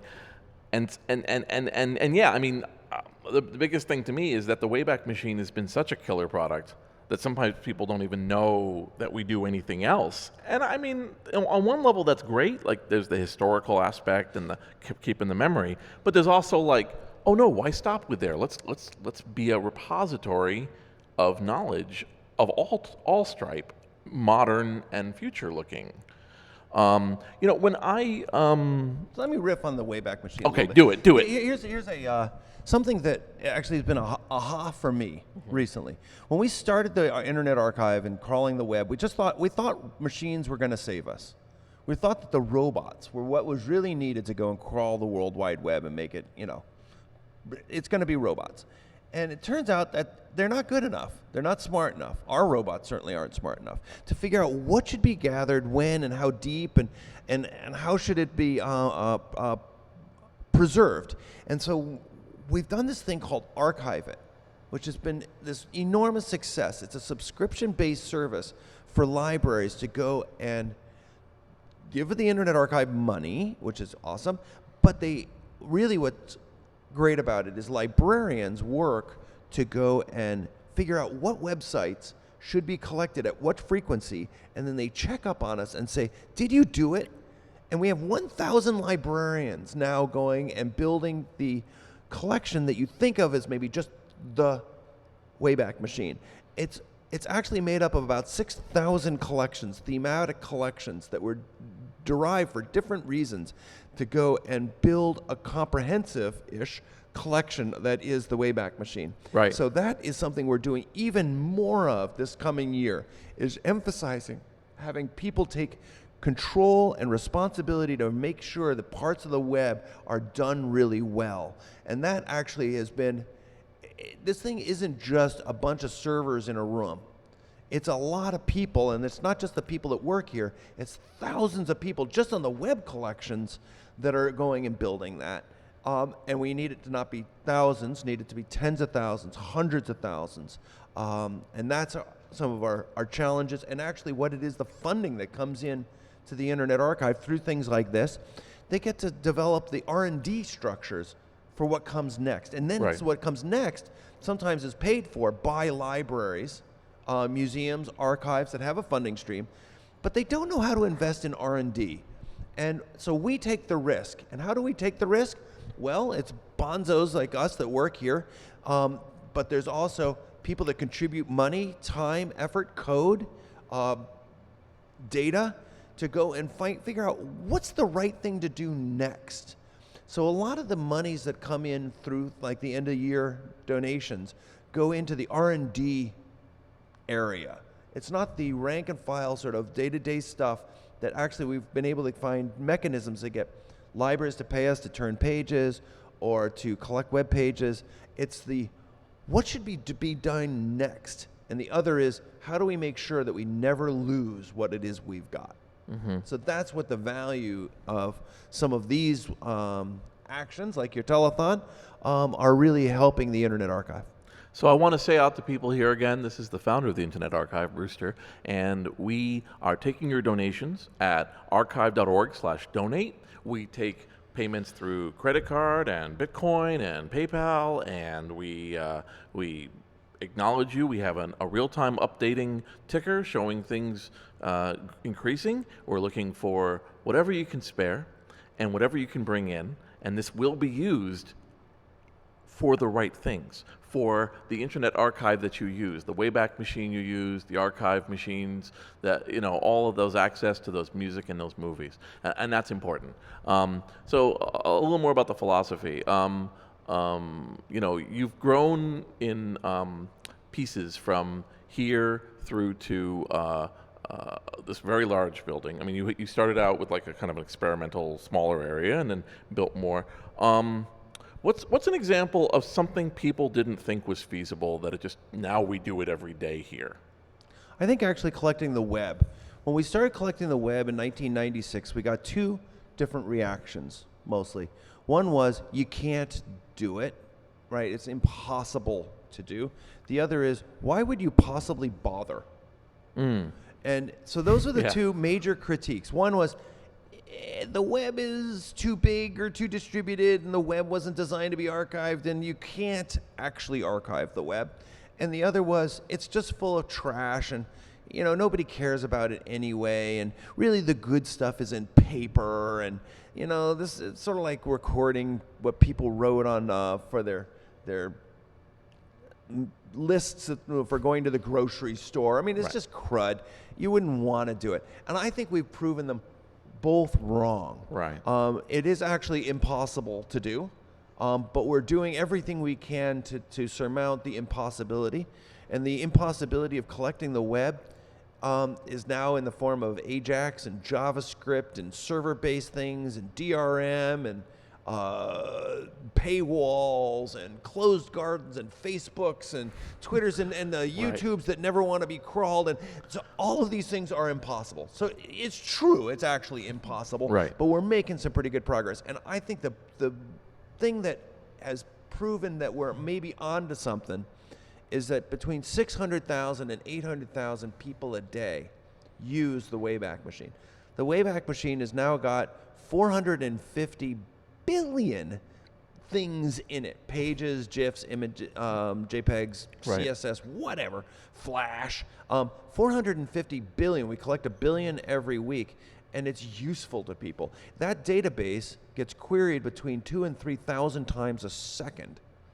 And that database just runs on, I don't know, a few dozen servers. Right. But it's really, really useful.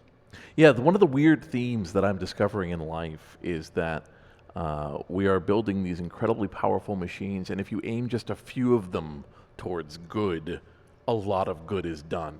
And that's what always, strikes me is that, the fact that, a few dozen machines can do what we do to provide this incredible service, or you can aim 1,000 to make sure that everything going by wasn't created by U2 or wasn't created by Viacom.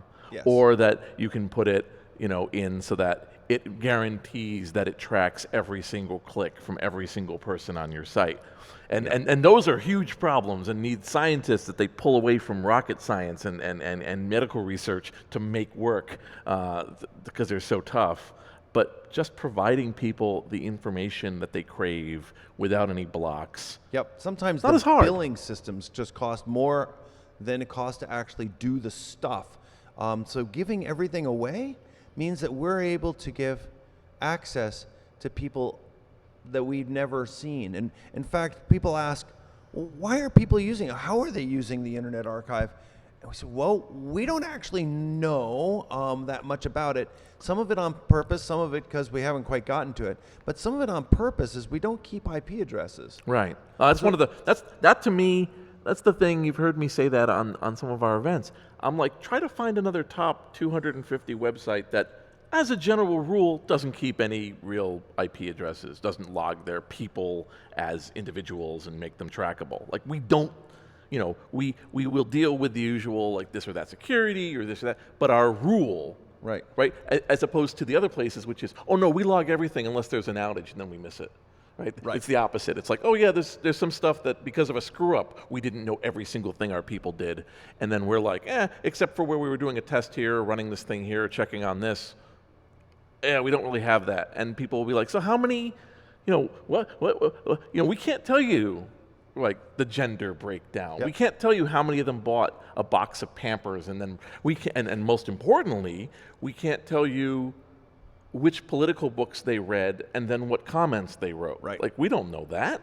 And, we try to be like, just like a regular library. I mean, most libraries certainly at the librarian level, if you come in and you're like, yeah, so we need to know everyone who's been checking out the Marxist books, or everyone who's been checking on books about planes, or everyone who's been checking books about, famous revolutionary figures, or books that have potential nudity, and how many of them have children when they came in to check it. They're like, no. That's insane. And we're the same way. We're like, no, we're not some big tracking machine. That's what I mean. It's that lack of tracking that I'm always proud of because, I'm sure there's something where some organization, some firm would pay us X per month to be given that data anonymized and, don't worry, and here's your 37 assurances and here's your 25 grand a month or whatever they give you. But we don't do that. No, we walk away from that. It shortens conversations that we don't want to have sometimes. So we get these requests from law enforcement and they say, okay, what is going on with this? And usually it's a really short conversation. We said, we have no idea. Yeah. And so they usually just go away, which is pretty great. Can I say a couple of things about some of the things I'm excited about over this next year? Do it.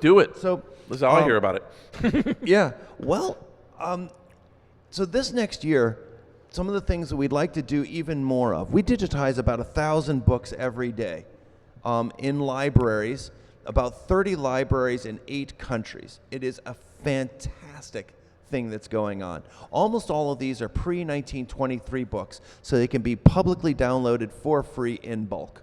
So the idea is like public domain should be publicly accessible, which actually isn't true of a lot of the other projects that are going on in this area. They kind of lock it up. They say it's open, but you can't actually download it in bulk to do research, or if you do, then you get arrested. All sorts of problem spaces. So that's that. But what we really like to do now is concentrate on getting all the rest of the books post 1923, and that's got some issues to it. How do you do that carefully and respectfully, but still have access to things? So we've digitized about 600,000 modern books, which is pretty neat, that actually are books that have been donated to the Internet Archive. Right. 600,000 books. And those are available to the blind and dyslexic. That's cool. Researcher access, awesome. And about 300,000 are available on openlibrary.org. If you happen to be watching this, if you haven't gone to openlibrary.org, just paper over our ugly mugs with your browser and just go to openlibrary.org and try borrowing a book. It is so freaking cool. So you can go the second row of them and you can go borrow a book and you can get it in this sort of DRM weird stuff, or there's this page flipping software, which is pretty neat. And so it's modern books, mostly through the 20th century books, and you can go and do this. Right. What we'd like to do is do more of this. Agreed. And so the way that we're trying to do it is enlist lots of people's help. So we're building the tools to make this tabletop scribe, this tabletop version of a book scanning system that is with great cameras, really good lighting, so it's awesome preservation, but it's pipes right into the Internet Archive, and it pipes into the rest of the folks here to do the QA. And before you scan a book, it goes and checks to go and say, has somebody else scanned that book already? And if so, if you own that copy, then you get actually access to the other digitized version of that. We're calling this building libraries together. Right. The key thing is the S, libraries. At the end of the day, we want lots and lots of libraries. If the end of the day is there's Google and there's the Internet Archive, that's a bad day. Yes. Right? We may be awesome, but wrong answer. We want lots and lots of libraries. So the idea is to make the tools so that we can do this. We're also doing the same thing with music. Mm-hmm. So I guess I'm kind of old fogey. I think of maybe LPs as somewhat obsolete, but CDs seem pretty reasonable and recent to me, but they're not being used much anymore. Right. They're going away. So can we do quality digitization in this building libraries together with audio collections like CDs? And how accessible can they be? Not sure. At least for the use of the original owner. Okay, great. If you have a physical copy, you get the digital version. That's terrific. Maybe there's other things we can do. We're starting to do analysis and running code over all of the music to go and do beat analysis. This is some great work being done in Spain. In Barcelona, they have free tools that go and do genre analysis, which is Right. pretty fun. Which is great. And so researcher access, maybe 30-second snippets eventually, not sure, but at least let's get on with the preservation. So this year, it's trying to enlist people in this, in a much more grassroots, big way to do the analog to digital conversion. Right. What's our listenership count? Our viewership count? 45. We're at 45, sir. Hey. Hey, you. Plus, they can also play it. 45 users, please go to openlibrary.org and try borrowing a book. Exactly. And anybody who is listening, be sure to let others know about what we're up to and let them be aware about donating, contributing. Again, the #IA donate helps us a lot. What time do we have, by the way? 1:52. So our next guest is in the house, but we're working on the timing. Yes. And we just passed 6,000 for the thing since it started. We got plenty of time, sir. Don't worry. Okay. One of the things that we decided was that I'm relatively transparent about calling out numbers and things, and you know, Good. It's like That's excellent. It's such an exponential cost to produce some slick Jerry Lewis thing, like where, Yep. and that's the problem. That's where you spend. You know, you're like, oh yeah, we raised all this money and we only spent $100,000 to staff it with like 20 people to make sure that they're all. And that's, you know, these are all volunteers that we have in the group. You're welcome to switch the camera to say hi if you want. There you are. Yeah, I'd So- say the Internet Archive is a bargain. Oh yeah, And that's- we don't, yeah. we put the money to work. Right. We don't pay ourselves all that much. We don't live in completely fancy digs. There are no Teslas parked outside. We keep we keep the money going towards doing good stuff. We don't have a development department. So you have these big organizations, they have whole floors that are full of people that are just there to do development. We Right. don't have that. So Right. we have Jason Scott, Right. which is, and we've got volunteers. Thank you. The idea is to make it fun and interesting and figure out a new model. Right. I love these organizations that are figuring out how you can basically keep it going where you give everything away. Some of my favorite organizations now, Wikipedia, Internet Archive, Electronic Frontier Foundation. Electronic Frontier Foundation I think of as the top law firm in the whole Silicon Valley area, yet they give everything away for free. Right. Mozilla, Public Library of Science. If you don't know Public Library of Science, you should check them out as well.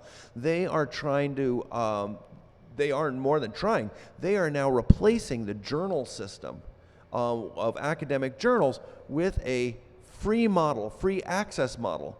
Their business model is that you pay to go and put it in, but you pay only once, and then it's publicly accessible Right. forever. So can we make these models that we're all trying these different experiments, and we're really dependent on, well, you guys. It's a bunch of our budget comes from donations like yours, and it really, really does help. Not only materially, but also psychically. It means that we're maybe doing something that people actually need to have done. So this is critical towards our success. Right.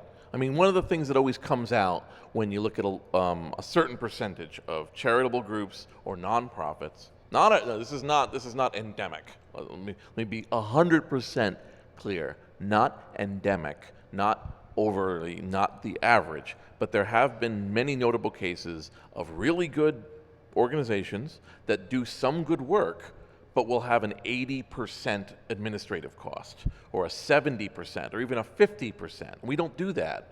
The stuff that comes in, a sizable percentage of it is not going into keeping the apparatus that asks for more money well funded. We take the money that comes in and it ends up making a server run, it ends up paying for more hard drives, it pays for us to hire another developer to make this thing work right. You know, it's going in that direction. And that's what I like about it, is just it's not terrible everywhere, but it's nice to know that we're one of the good guys in that form, that what we take in, we spend well, and we concentrate on it. And we don't just say, I mean, the difference between X amount of work and then making it, insanely, world class is such amount of money down the tubes. If you're like our cooling, right? Like our cooling is a really good example. We did not spend millions and millions of dollars to build a new cooling system into this building. We designed a cooling system that's very good, and then we keep track of it and make sure everything's running well. We take our heat and it heats our buildings, so that's our heating costs reduce. And this is the way. This isn't. Oh, it's you want a story on how this all came about? Yeah, I want to hear it. All right. I hate building data centers. Just hate them. I mean, they're clunky and awful, and they're never the right size. You either build them too large or too small, or and there's the air conditioning, which is weird, and so I hate it. So we came up with the idea of building a data center in a shipping container that you could just leave in your parking lot. Right. So that was pretty fun. And so that worked pretty well. But then when we got this beautiful building, said, well, why don't we do something completely differently? Let's go and use the machines and us together. And so they were, you can't do that. You can't have machines in an old 1923 building. You've got to have some ugly piece of building someplace else with all these cooling towers on the top and blah, blah, blah, retinal scanners to get in.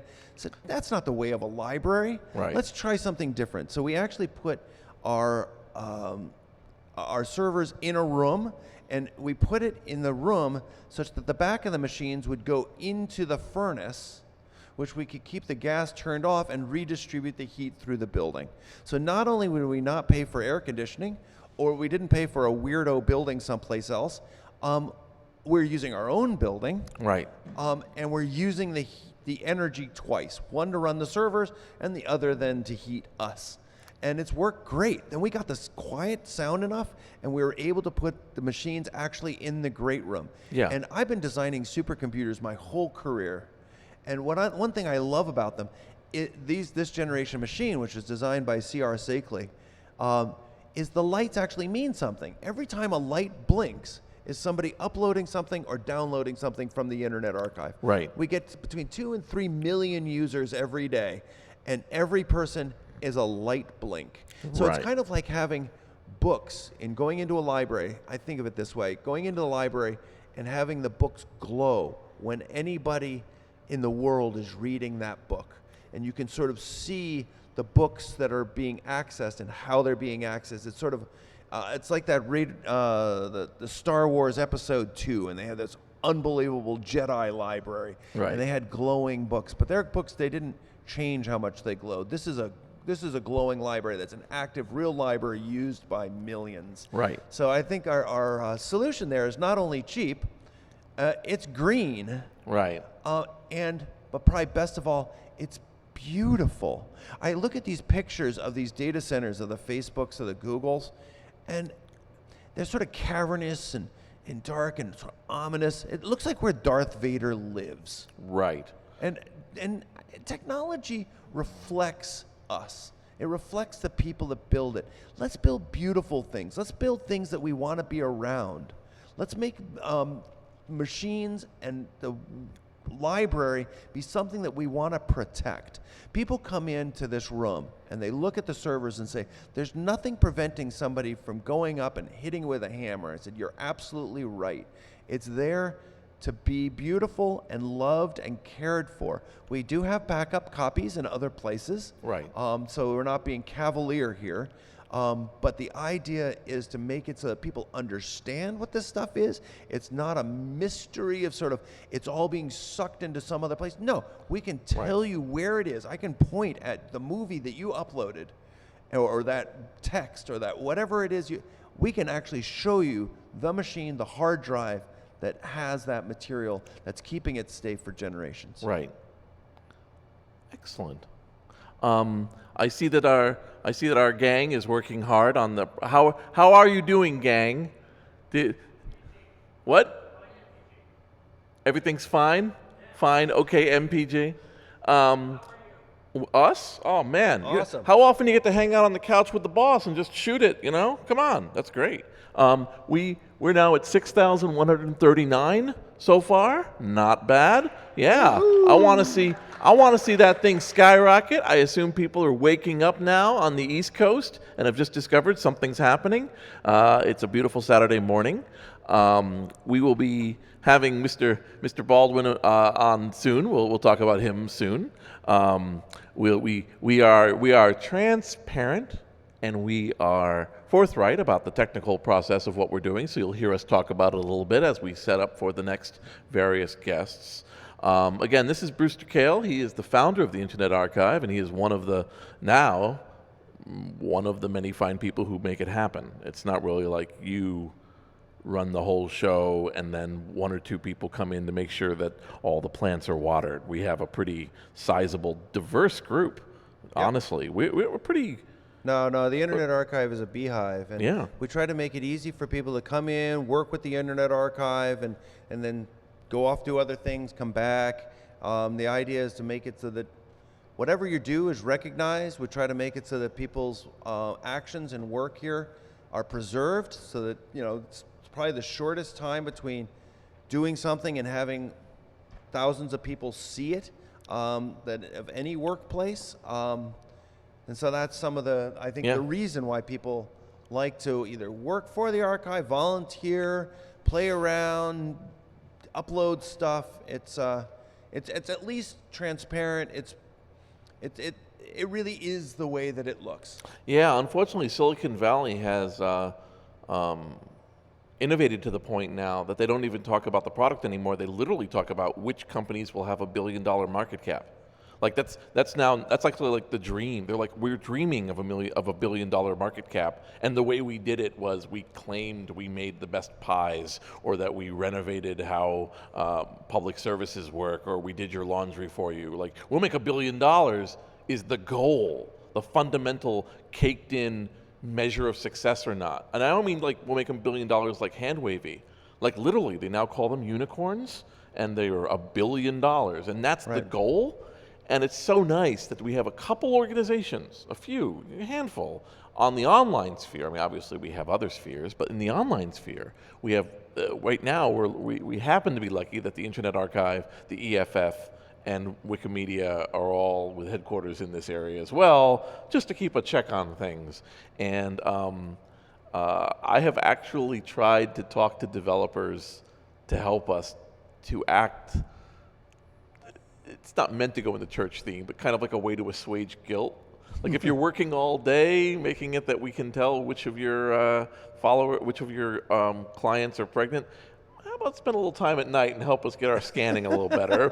Let's just spend a few hours on the weekend and just try to make the audio work better.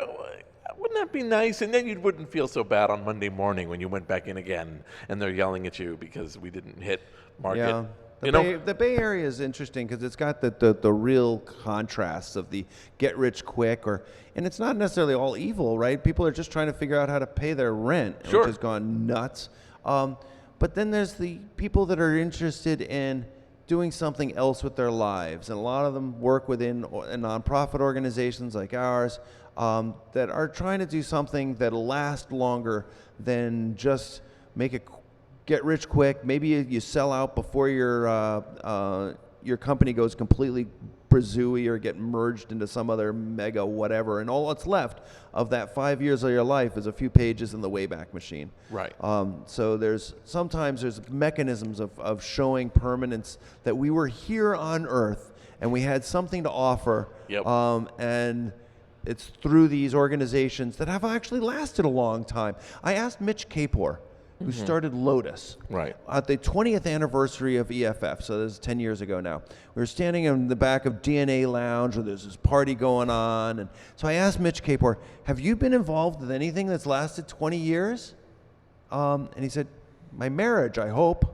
Which I thought was just a great witticism, because he said within 8 years, Lotus, which was a foundational company, was merged and mushed beyond recognition. It went from start to part of some IBM brand something or other to drop from the brochure, in 8 years. Right. And so 20 years on, EFF was still going forward. The Internet Archive is going to turn 20 in 2016, which is pretty awesome. That these things they're lasting.